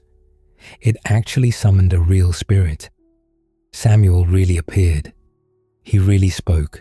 He really prophesied accurately. This is a problem. If necromancy is forbidden because it's false, because it doesn't work, because mediums are frauds, then this story undermines that claim. The witch of Endor was not a fraud. She actually contacted the dead. Her magic was real.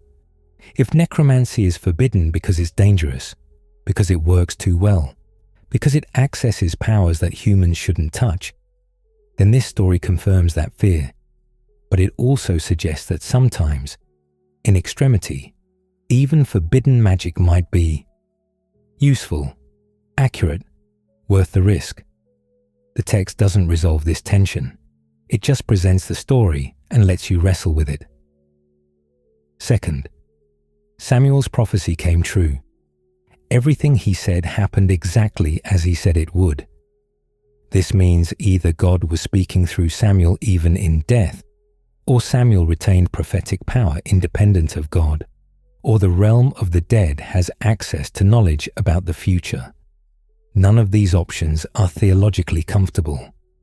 Third, the witch is sympathetic. She's cautious, reasonable, and ultimately compassionate. She feeds the king who persecuted her. She shows more humanity in this story than almost anyone else. The text doesn't condemn her, doesn't punish her. She simply appears, does what she's asked, and then shows kindness to a broken man. Is she a villain? The law says yes. The narrative says maybe not. And fourth, Saul himself is tragic in the fullest sense. He came to power through no ambition of his own. He was chosen, anointed, thrust into a role he never sought. He made mistakes, real mistakes, not minor infractions, and he paid for them with his sanity, his kingdom, his sons, and his life. The man lying on the witch's floor is not a monster. He's a broken king who ran out of options and did the one thing he knew he shouldn't do because he couldn't bear the silence anymore. There's something almost unbearably human about that. Why did this story survive? Why did editors who carefully curated scripture decide to keep a tale that raises so many uncomfortable questions? Perhaps because it's true. Perhaps because something like this really happened, and the tradition was too strong to suppress. Perhaps because it serves the larger narrative. David needs Saul to fall. The transition of power needs to be complete. This story shows God's final rejection of Saul in the most dramatic terms possible. Perhaps because it's simply too good a story to lose. The disguised king, the reluctant witch, the angry ghost, the last meal before death. It has everything a storyteller could want. Or perhaps, and this is the reading that haunts me, perhaps the editors kept it because they recognized something important in Saul's desperation. The silence of God is terrifying. The absence of guidance, the void where answers should be, the prayers that go unanswered. These are experiences that people have always had. Saul did a forbidden thing because the permitted things had failed him. He broke his own law because following his own law left him alone in the dark. The story doesn't excuse him. Samuel's rebuke is real. The consequences are real. But the story also doesn't pretend that his desperation was unreasonable. Doesn't pretend that the silence wasn't awful. Doesn't pretend that forbidden fruit isn't tempting precisely when you're starving. The witch of Endor lit her candles, or spoke her words, or did whatever she did to pierce the veil between the living and the dead. And Samuel came, angry, reluctant, inconvenienced. But he came. The magic worked. The ghost spoke truth. The king ate bread in a witch's house on the night before he died. And the Bible kept all of it, every strange, uncomfortable, theologically chaotic detail. Now we meet a prophet whose ministry looked less like preaching and more like the strangest performance art the ancient world had ever seen. If Saul's story ended with a desperate king eating bread in a witch's house, Ezekiel's story begins with a man lying on his side in the dirt, day after day, week after week, month after month, while his neighbors walked past and wondered if perhaps the prophet had finally lost his mind entirely. They were not entirely wrong to wonder. Ezekiel, son of Buzi, was a priest. This matters. Priests were trained in ritual, in order, in the precise arrangements of sacred things. They knew which animals to sacrifice and how. They knew the dimensions of the temple, the placement of the lampstands, the exact formulations of incense. Priests were people of structure. God looked at this priest and said, essentially, I'm going to make you do the strangest things anyone in Jerusalem has ever seen. The year was approximately 593 BCE. Ezekiel was living in Babylon, among the exiles who had been carried away from Jerusalem in the first wave of deportations. He was about 30 years old, the age when a priest would normally begin his temple service. Instead of entering the sanctuary, he was sitting by the Kebar River in Mesopotamia, far from home, far from the temple, far from everything he had trained his whole life to do. And then the heavens opened. The vision that begins the book of Ezekiel is famous for being nearly incomprehensible. Wheels within wheels, four-faced creatures, a throne of sapphire, fire and lightning, and the sound of rushing waters. Scholars have been trying to diagram it for millennia, with results that look like someone tried to draw a fever dream using only a protractor. But after all the cosmic imagery settles, God gives Ezekiel his instructions, and the instructions are, to put it mildly, unusual. First, eat this scroll. God hands Ezekiel a scroll covered with writing, lamentations and mourning and woe. The text specifies and tells him to eat it, not metaphorically, not spiritually. Eat it, put it in your mouth, chew, swallow. Ezekiel does. The strange part, it tastes sweet, like honey, he says. A scroll full of doom and destruction, and it tastes like dessert. There's something almost funny about that, if you squint at it right. The worst possible news, and it goes down easy. But the eating is just the appetizer. The main course is yet to come. Now, son of man, God says, take a block of clay, put it in front of you, and draw the city of Jerusalem on it. This is the beginning of what scholars call Ezekiel's sign acts. Prophetic performance art, embodied messages that communicate through action rather than words, and they are, without exception, deeply weird. Picture Ezekiel sitting in the dirt outside his house in the exile community. He's got a clay brick, the kind used for building, about the size of a large book. On this brick, he's scratching out a diagram of Jerusalem, the walls, the gates, the Temple Mount, a city in miniature, rendered in clay. His neighbors are watching. Of course they're watching. What else is there to do in exile? The entertainment options in 6th century Babylon were limited, and a priest drawing pictures on a brick was at least something different. But Ezekiel isn't finished. Then lay siege to it, God continues. Erect siege works against it. Build a ramp up to it. Set up camps against it, and put battering rams around it. So Ezekiel builds a tiny siege, miniature siege towers, a little ramp, toy battering rams arranged around his clay Jerusalem. It's like a child's war game, except the child is a 30-year-old priest, and the game is a prophecy of destruction. And then, God tells him to take an iron pan and set it up as an iron wall between himself and the city. The scene: a grown man, sitting in the dirt, staring intensely at a clay brick surrounded by tiny siege weapons, with a cooking pan propped up between his face and his creation. The neighbors have stopped pretending not to watch. Some of them are probably concerned. Some of them are probably entertained. All of them are confused. This is what prophecy looks like when God decides that words aren't enough. But the brick city is just the beginning. The real performance is about to start. Then lie on your left side, God commands, and put the sin of the people of Israel upon yourself. You are to bear their sin for the number of days you lie on your side.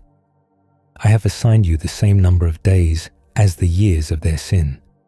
So for 390 days, you will bear the sin of the people of Israel. 390 days. Let that sink in for a moment. God is telling Ezekiel to lie on his left side, facing his little clay Jerusalem, for over a year, not sitting, not standing, lying, on one side, for 390 days. But wait, there's more.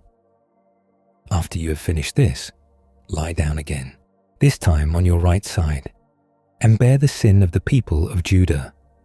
I have assigned you 40 days, a day for each year. So that's 430 days total, 14 months, more than a year of lying on the ground, switching sides once, staring at a clay brick with tiny siege weapons around it. The logistics alone are staggering. How do you eat? How do you drink? How do you handle the basic biological necessities that bodies insist upon? The text doesn't say Ezekiel was paralyzed. Presumably, he could move enough to survive. But the image is clear. For over a year, the prophet's primary activity was lying on the ground. His neighbors must have had questions. Actually, let's think about those neighbors for a moment. These are fellow exiles, fellow Jews, people who have been torn from their homeland and dumped in Babylon. They're traumatized, homesick, confused about what God is doing, and one of their priests, a man who should be offering comfort, leading prayers, maintaining traditions, is lying in the dirt day after day, staring at a clay toy. Some of them probably thought he'd snapped. Exile does that to people. The stress, the displacement, the loss of everything familiar. Maybe Ezekiel just couldn't handle it. Others probably recognized what he was doing. Prophets had done strange things before. Isaiah walked around naked for 3 years as a sign against Egypt. Hosea married a prostitute as a metaphor for Israel's unfaithfulness. Prophetic sign acts were an established tradition, even if they were always uncomfortable to witness. But 430 days is a long time. Long enough for the initial shock to wear off. Long enough for the performance to become part of the landscape. Long enough for people to walk past and barely notice anymore. Oh, that's just Ezekiel, still lying there, still staring at his brick. The mundane duration is part of the message. Judgment isn't dramatic, it's slow. It grinds on day after day until you stop noticing it, until it becomes normal, until the siege that's coming feels as inevitable and unremarkable as a man lying in the dirt. Now, about the food. God gives Ezekiel a diet to follow during his 430 days of lying down. And the diet is, like everything else in this story, precisely specified and deeply strange. Take wheat and barley, beans and lentils, millet and spelt. Put them in a storage jar and use them to make bread for yourself. You are to eat it during the 390 days you lie on your side. Weigh out 20 shekels of food to eat each day and eat it at set times. Also measure out a sixth of a hin of water and drink it at set times. 20 shekels is about 8 ounces. A sixth of a hin is about 2/3 of a quart. This is a starvation diet, barely enough to survive. The bread itself is made from whatever grains are available.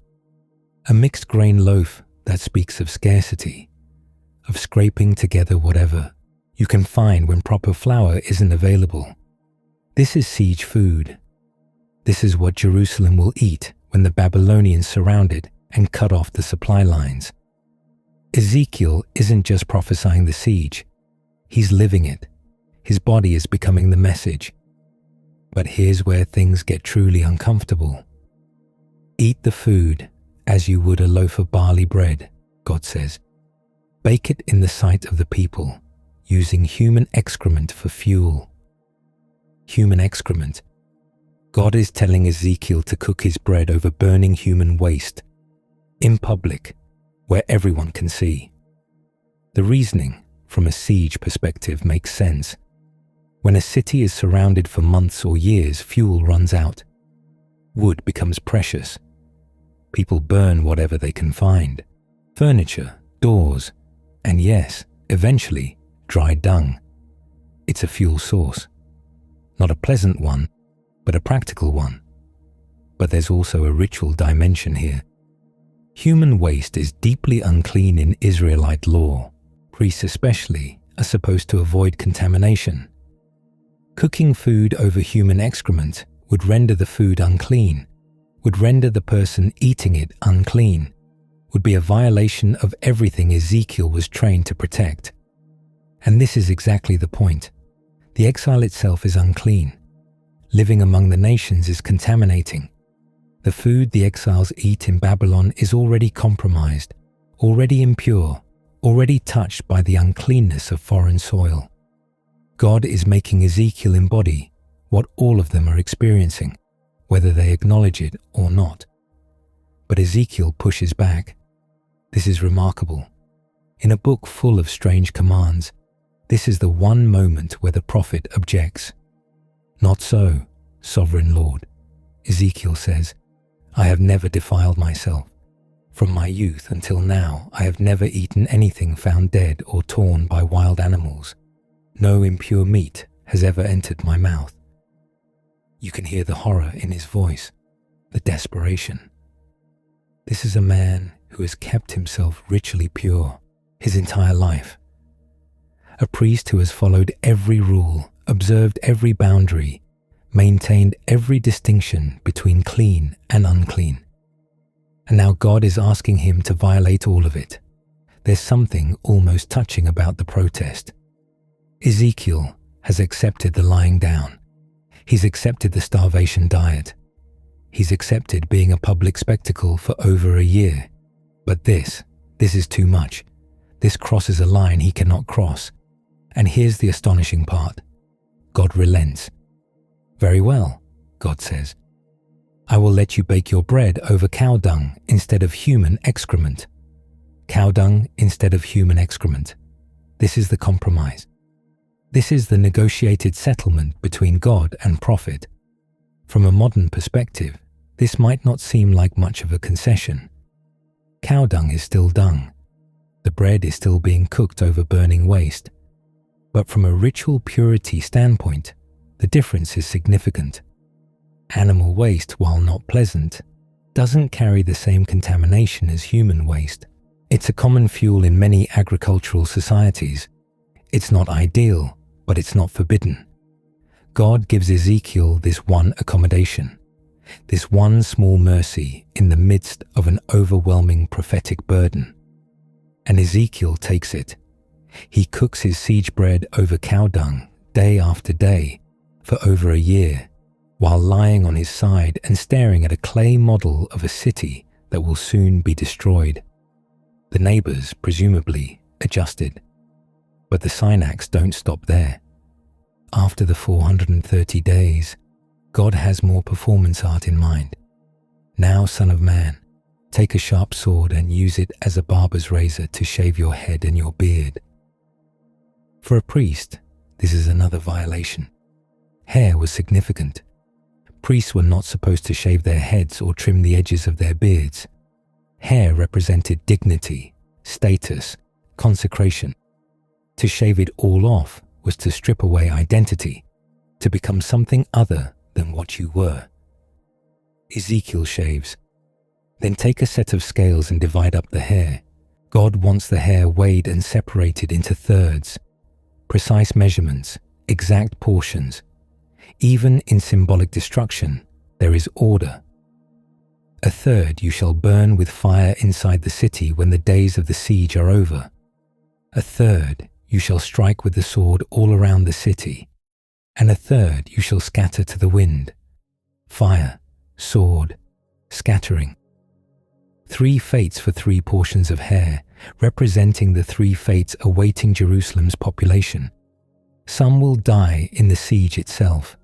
Starvation, disease, the slow grinding death of a city under blockade. Some will die by violence, the sword of the Babylonians when the walls finally fall. And some will be scattered, exiled, dispersed, blown across the earth like hair in the wind. But God isn't finished. But take a few hairs and tuck them away in the folds of your garment. A remnant, a small number, hidden away, protected. Not all will be lost. Some will survive. Again, take a few of these and throw them into the fire and burn them up. Even the remnant isn't safe. Even the survivors face further judgment. The mercy is real but limited. The protection is temporary. Ezekiel performs all of this, shaves his head, weighs the hair, burns a third, strikes a third with a sword. Imagine him standing there swinging a blade at a pile of his own hair, the neighbors watching in bewilderment. Scatters a third to the wind, tucks a few strands into his robe, burns some of those. Performance art, street theatre, embodied prophecy. Why? Why not just say the words? Why not just announce, Jerusalem will fall, a third will die by plague, a third by sword, a third will be scattered. The message could be communicated in a sentence. Why make a man lie on the ground for over a year? Because words can be ignored. Words are easy to dismiss. You hear them, you nod, you forget. Words slide off the surface of the mind like water off stone. People had been hearing prophetic warnings for generations. Isaiah warned. Jeremiah warned. Prophet after prophet had announced judgment, and the people had shrugged and gone back to their business. But a man lying in the dirt for 430 days is hard to ignore. A man cooking bread over burning dung, day after day, is hard to forget. A man shaving his head and burning the hair in thirds is hard to explain away. Embodied prophecy forces engagement. It creates spectacle. It demands interpretation. You can't just hear it and move on. You have to watch it day after day, and eventually you have to ask what it means. The medium is the message. Ezekiel's body becomes the text. His suffering becomes the sermon. His degradation becomes the warning. And there's something else. Something about duration. 430 days is long enough to become boring. Long enough to stop being shocking. Long enough to fade into the background of daily life. And this too is part of the message. Judgment is boring. Siege is boring. The slow collapse of a civilization doesn't happen in a dramatic moment. It happens day after day, meal after meal, one small deprivation at a time. The people watching Ezekiel weren't seeing a spectacle. They were seeing a preview of tedium, a preview of what it feels like when disaster becomes normal. When the actual siege came, and it did come, just as prophesied, it lasted about 18 months. A year and a half of starvation, disease, desperation, and death. The people inside Jerusalem's walls would have had plenty of time to remember the strange prophet who had acted it all out in advance. Ezekiel's performance art was accurate, uncomfortably accurate, down to the tedium. The exiles by the Kabar River watched their priest lie in the dirt, cook his meager bread, shave his head, burn his hair. They watched and wondered and probably, eventually, understood. This was what was coming. This was what they had escaped, for now. This was what would happen to the city they still loved, the temple they still mourned, the home they still hoped to see again. Ezekiel gave them the future in advance, written not in words but in flesh. His body became the prophecy. His suffering became the sermon. And somewhere in that performance, in the negotiation over cow dung, in the careful weighing of hair, in the 430 days of lying still, we see something else. We see a God who makes accommodation, who hears the prophet's protest and relents, who allows cow dung instead of human waste because the priest cannot bear to cross that final line. We see a prophet who obeys almost everything, but still maintains one boundary, who says not this and is heard. We see the strange collaboration between divine demand and human limitation, the negotiated space where prophecy happens. Ezekiel lay on his side for over a year. He cooked his bread over burning dung. He shaved his head and burned his hair in thirds. And Jerusalem fell, exactly as he showed them it would. This saga performance was complete. The message was delivered. The body of the prophet had become the warning that words alone could never be. Let us pause now for something smaller. After fire from heaven, after resurrections, after a prophet lying in the dirt for over a year cooking bread over burning dung, after all the cosmic drama and theatrical suffering, we arrive at a miracle so minor it seems almost beneath divine attention. An axe head falls in a river. A prophet makes it float. That's it. That's the whole story. 6 verses in 2 Kings chapter 6, tucked between military campaigns and supernatural espionage, a tiny domestic crisis that somehow made the final cut alongside parting seas and stopping suns. Someone 3,000 years ago thought this was worth remembering. Let's find out why. The story begins with a housing shortage.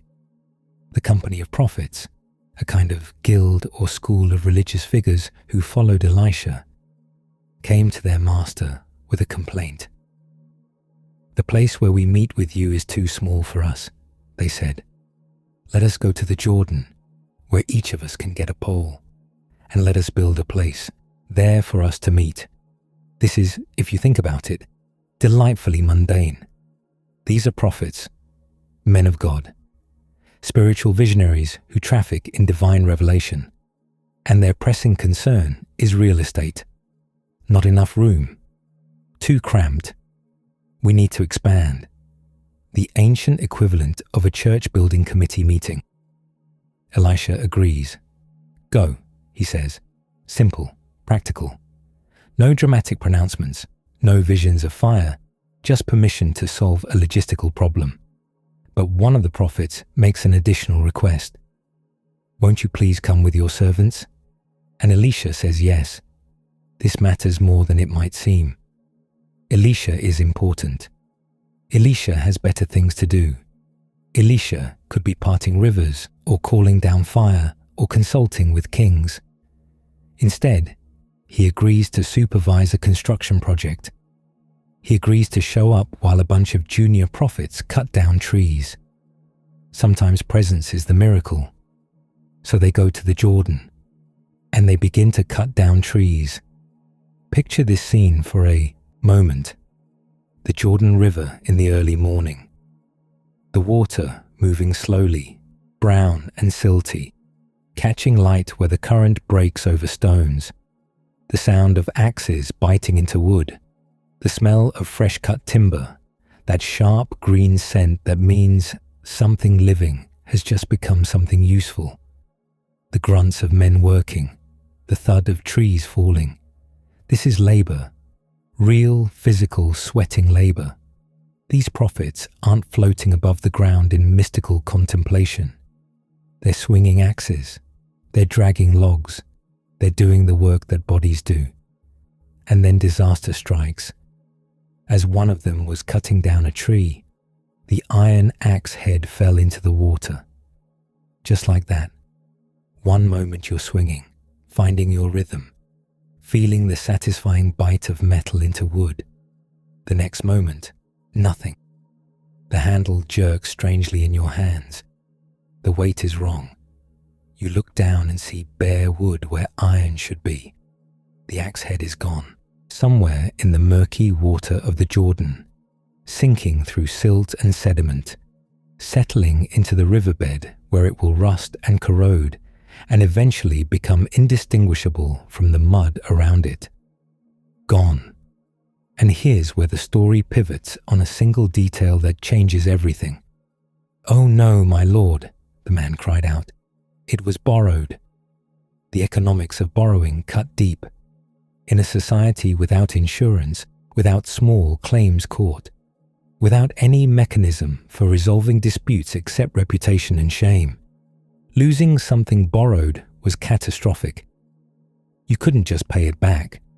The exact axe head mattered. That specific tool, with its specific tempering, its specific weight balance, its specific edge. The owner had learned its quirks over years of use, had learned how it bit into oak versus cedar, had learned the angle that kept it sharpest longest. You couldn't just buy a replacement from Iron Tools Us. You couldn't order one from the Bronze Age equivalent of Amazon. You had to find a smith, convince him to take the commission, wait weeks or months for him to smelt new ore, hammer new iron, shape a new head, and pay more than most profits earned in a year. Or you could stand on a riverbank holding an empty axe handle, watching your social standing sink into the mud alongside the iron. Borrowed, not his, someone else's. Property he was responsible for returning, now lost at the bottom of a river. To understand why this matters, why this tiny crisis warranted divine intervention, we need to talk about iron. In the ancient Near East, iron was not what it is today. Today, iron is cheap, abundant. We throw it away without thinking. The modern world floats on a sea of iron and steel, so vast we forget it's there. But in approximately 850 BCE, when this story takes place, iron was precious. Iron was technology. Iron was the difference between a farming tool that worked and one that didn't, between a weapon that held its edge and one that bent on first contact. The Iron Age had arrived, technically, but iron was still expensive, still difficult to smelt, still rare enough that losing an iron tool was a genuine economic catastrophe. Think about what an axe head represented. Someone had to mine the ore. Someone had to build a furnace hot enough to smelt it. Someone had to hammer it into shape, fold it, work it, sharpen it. The labor involved was enormous. The skill required was specialized. The result was a tool that might cost more than a common laborer earned in months. And this prophet had borrowed one. The economics of borrowing in the ancient world were not casual. When you borrowed something valuable, you were entering into a relationship of obligation. You were staking your honor, your reputation, your social standing on the promise that you would return what was lent. To lose a borrowed item was not merely inconvenient, it was shameful. It created a debt you might not be able to repay. This prophet, standing on the riverbank with an empty axe handle, was facing social ruin. He couldn't replace the axe head. He didn't have the money. Prophets, as a rule, were not wealthy. They lived on donations, on hospitality, on the margins of respectable society. The company of prophets was essentially a community of religious seekers who had given up normal economic life to pursue spiritual calling. They didn't have spare iron lying around. So the man cries out, "It was borrowed." The words carry weight. They carry panic. They carry the specific anxiety of someone who has just destroyed something that wasn't his to destroy. Elisha's response is peculiar. Where did it fall? Not, don't worry about it. Not, God will provide. Not any of the spiritual platitudes you might expect from a prophet. Just a practical question. Where exactly did it fall? The man shows him the place. And then Elisha does something strange. He cuts a stick and throws it into the water. A stick. Into the river, where the iron fell and the iron floats. Then the iron floated, the text says. Simple, matter of fact, as if iron floating were the most natural thing in the world, as if the laws of physics had politely stepped aside for a moment to solve a minor embarrassment. Lift it out, Elisha says. The man reaches out his hand and takes it. End of story. 6 verses. A borrowed tool, a river, a stick, a floating axe head, a relieved prophet. The crisis is resolved. The social catastrophe is averted. The iron is retrieved. And someone, millennia ago, decided this was important enough to preserve alongside the parting of the Red Sea. Why? What makes this story strange? It's not impressive. Not by biblical standards. Not by the standards of a book that contains fire from heaven consuming altars, rivers turning to blood, the sun standing still in the sky, the dead rising from their graves. Making iron float is, in the grand scheme of biblical miracles, barely a footnote. It's a parlor, trick. It's the divine equivalent of finding someone's lost car keys. And yet, here it is, preserved, remembered, passed down through generations of copyists who carefully transcribed it alongside the cosmic battles and world-shaping events. The editors kept it. Why? One answer, because it's true. Not in the sense that we can verify it historically. We can't, but in the sense that it feels true to human experience. It captures something real about how life actually works. Most of our crises are small. Most of our disasters are embarrassments. Most of the things that keep us awake at night aren't cosmic battles between good and evil. They're borrowed tools we've lost, debts we can't pay, promises we've broken, small failures that compound into shame. The floating axe head says, God sees those too. The floating axe head says, the divine isn't only concerned with parting seas and toppling empires. Sometimes it cares about a man who borrowed something and lost it. Sometimes it cares about embarrassment. There's something almost comforting about that. A God who notices small things. A God who intervenes not because the fate of nations hangs in the balance, but because one person is standing on a riverbank in panic, holding an empty handle, wondering how he's going to explain this. But there's another layer here. Something about the nature of prophetic community. Notice who helps. Elisha doesn't have to be there. He's only there because one of the prophets asked him to come along. Won't you please come with your servants? And Elisha said yes. If Elisha had stayed home, the axe head would still be at the bottom of the Jordan. The miracle only happens because the prophet is present, because he agreed to show up for something as mundane as a building project. There's a lesson in that maybe, about presence, about showing up, about being available for the small moments when small.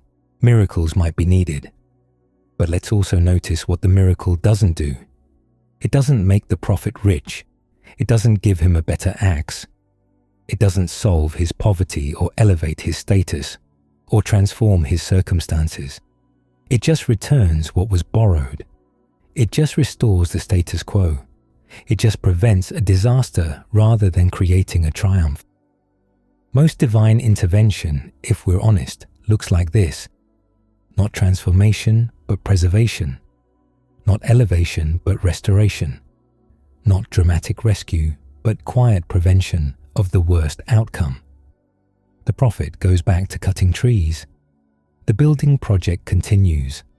Life goes on, only slightly different from how it would have gone if the axe head had never fallen.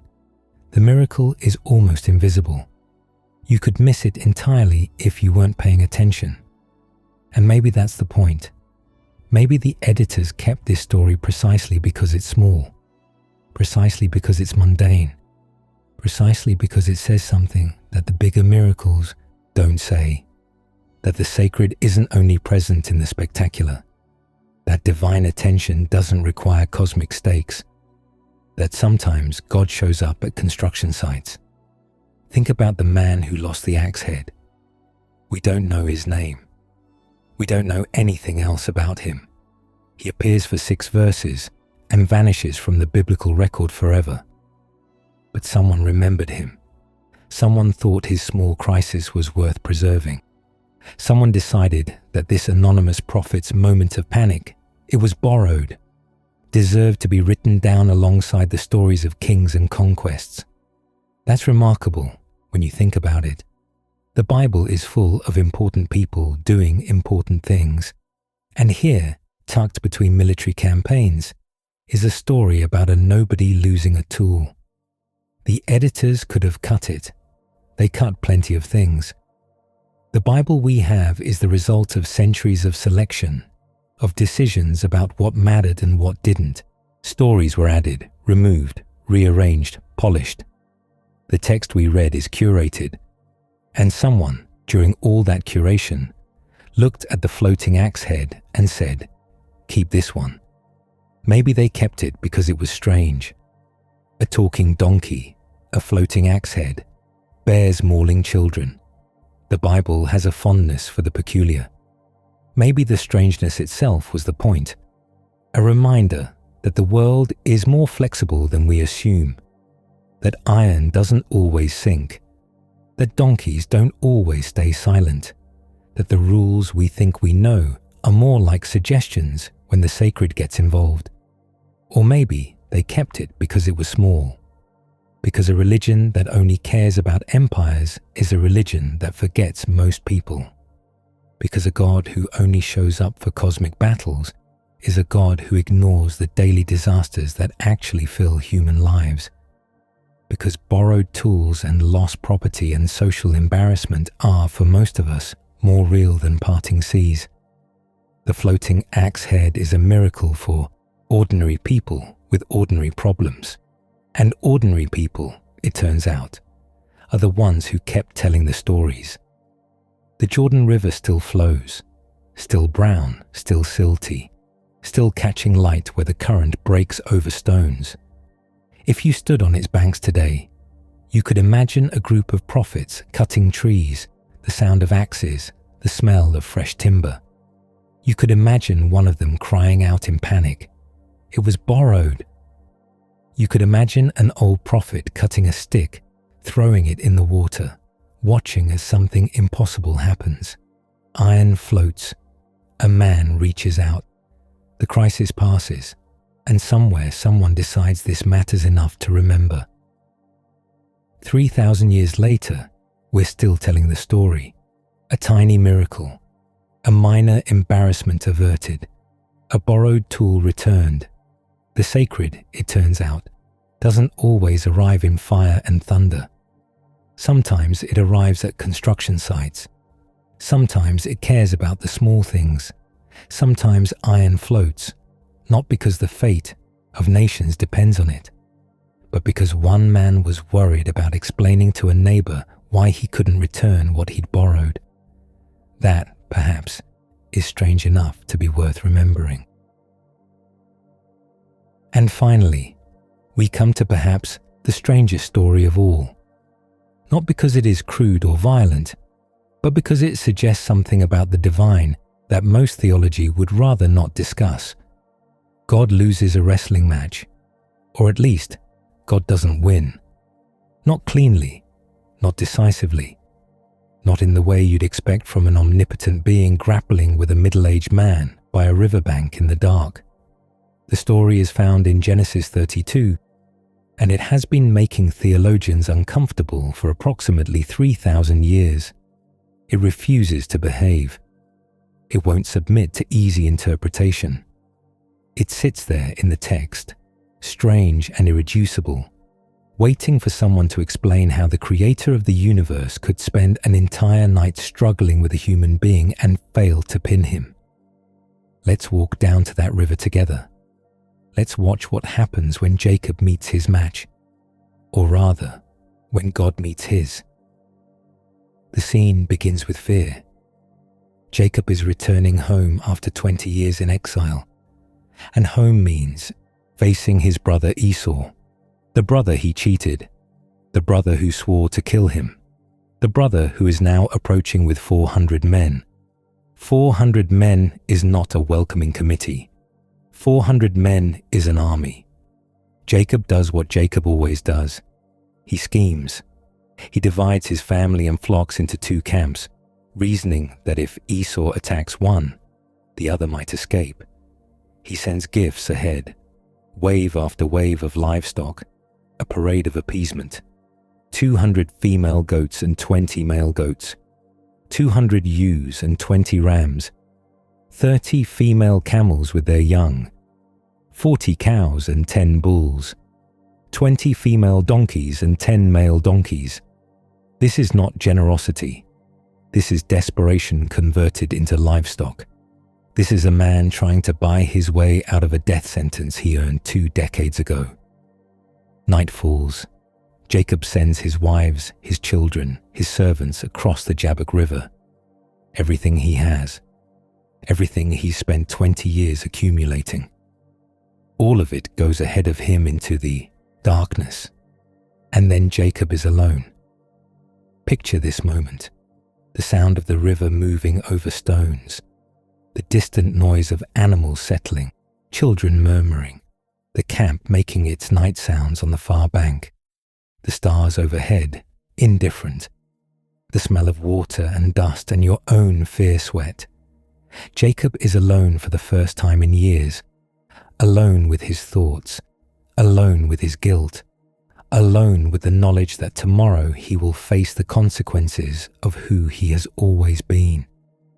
The deceiver, the supplanter, the man whose name literally means heel grabber, because he came out of the womb clutching his twin brother's ankle, already trying to pull ahead.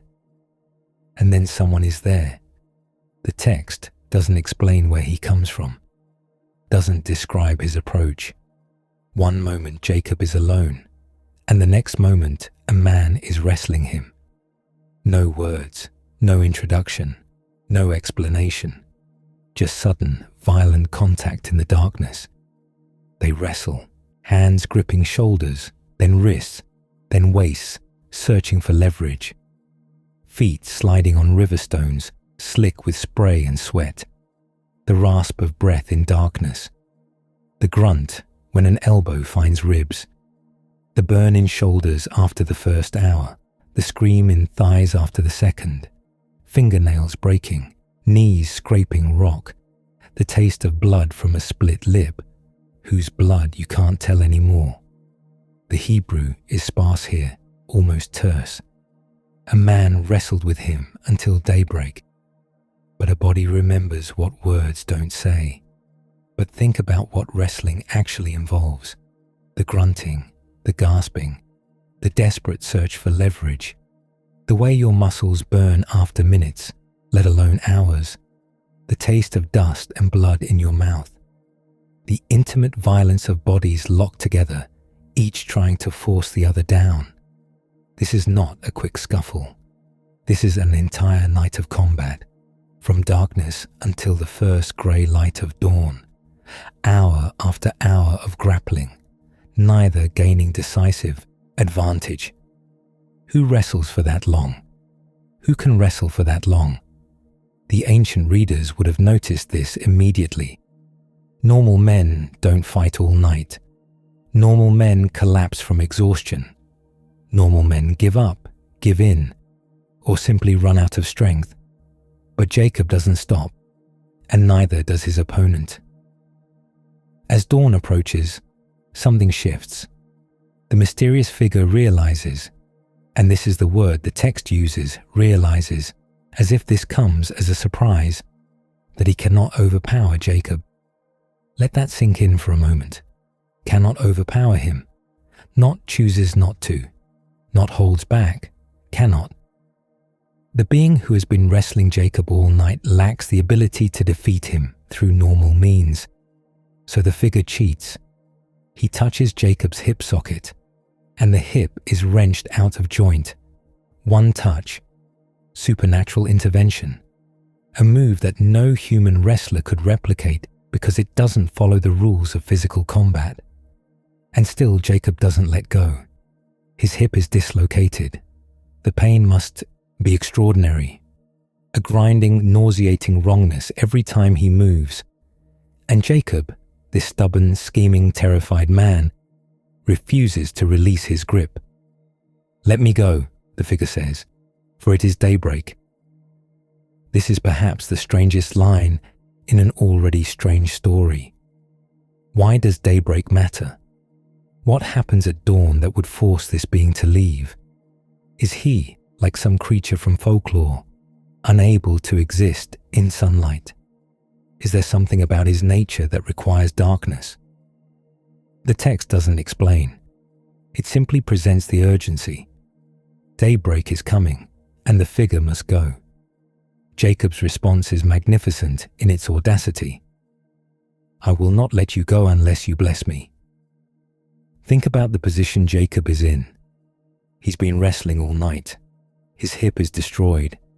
He's facing a being powerful enough to dislocate bones with a touch. He's exhausted, injured, and completely at this creature's mercy. And he makes demands. This is not the behavior of a man who knows he's beaten.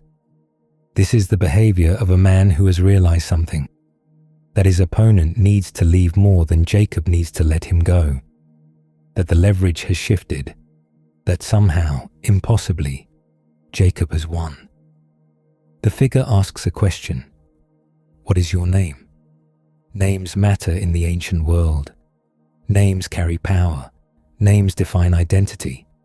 To give your name is to give something of yourself, to make yourself vulnerable in ways that modern people have largely forgotten. "Jacob," he answers, "the supplanter, the heel grabber, the deceiver." And then the figure does something extraordinary. He gives Jacob a new name. "Your name will no longer be Jacob, but Israel, because you have struggled with God and with humans and have overcome."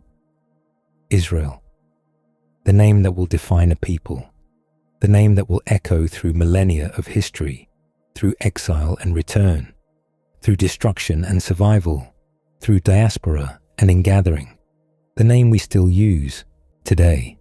And its meaning? He struggles with God. Not he worships God, or he obeys God, or he surrenders to God. He struggles with God. The founding identity of an entire people is built on the image of wrestling with the divine and refusing to let go. Jacob, emboldened, asks for the figure's name in return. "Why do you ask my name?" the figure replies. And then he blesses Jacob and is gone. The sun rises. Jacob limps away from the riverbank, his hip wrenched, his body broken, his name changed. He calls the place Peniel, face of God, because I saw God face to face, and yet my life was spared. So it was God. Jacob believes it was God. The text seems to confirm it was God. And God could not defeat him without resorting to supernatural intervention. What are we supposed to do with this? The ancient readers had their own interpretations, and they were not as troubled as we might expect. They saw in this story something profound about the nature of relationship with the divine, that it involves struggle, that it leaves marks, that blessing and injury arrive together. But they also saw something about Jacob specifically. This was a man who had spent his entire life grasping. He grasped his brother's heel at birth. He grasped the birthright through trickery. He grasped the blessing through deception. He grasped wealth from his father-in-law through cunning. And now, at the river Jabbok, he grasped God. The same tenacity that made him a deceiver made him a patriarch. The same stubborn refusal to let go that caused so much harm was, in this moment, transformed into something holy. Jacob's greatest flaw became his greatest strength. There's something almost therapeutic about that. The idea that the parts of ourselves we're most ashamed of might, in the right context, become the very things that save us. But let's also notice what Jacob walks away with. A limp. The blessing comes with a wound. The new name comes with a permanent reminder of what it cost. For the rest of his life, Jacob will walk differently than other men. Everyone who sees him will know that something happened, something that left a mark. The ancient Israelites saw this as meaningful. They even developed a dietary law around it.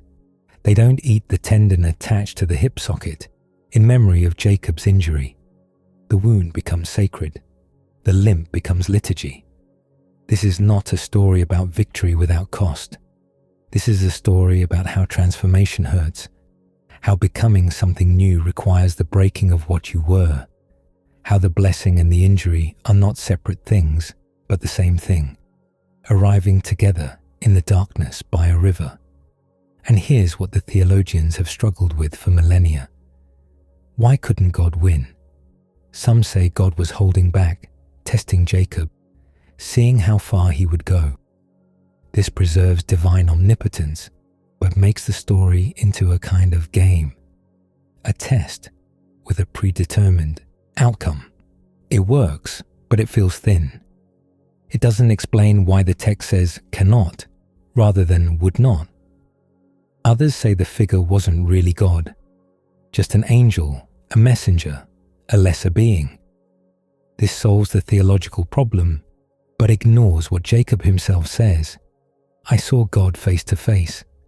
And it ignores the later prophetic tradition, where Hosea refers to this story and says Jacob struggled with God. Still others say the story comes from an older tradition, a folktale about a river demon or night spirit that got incorporated into the Jacob narrative and awkwardly theologized. This is probably historically accurate.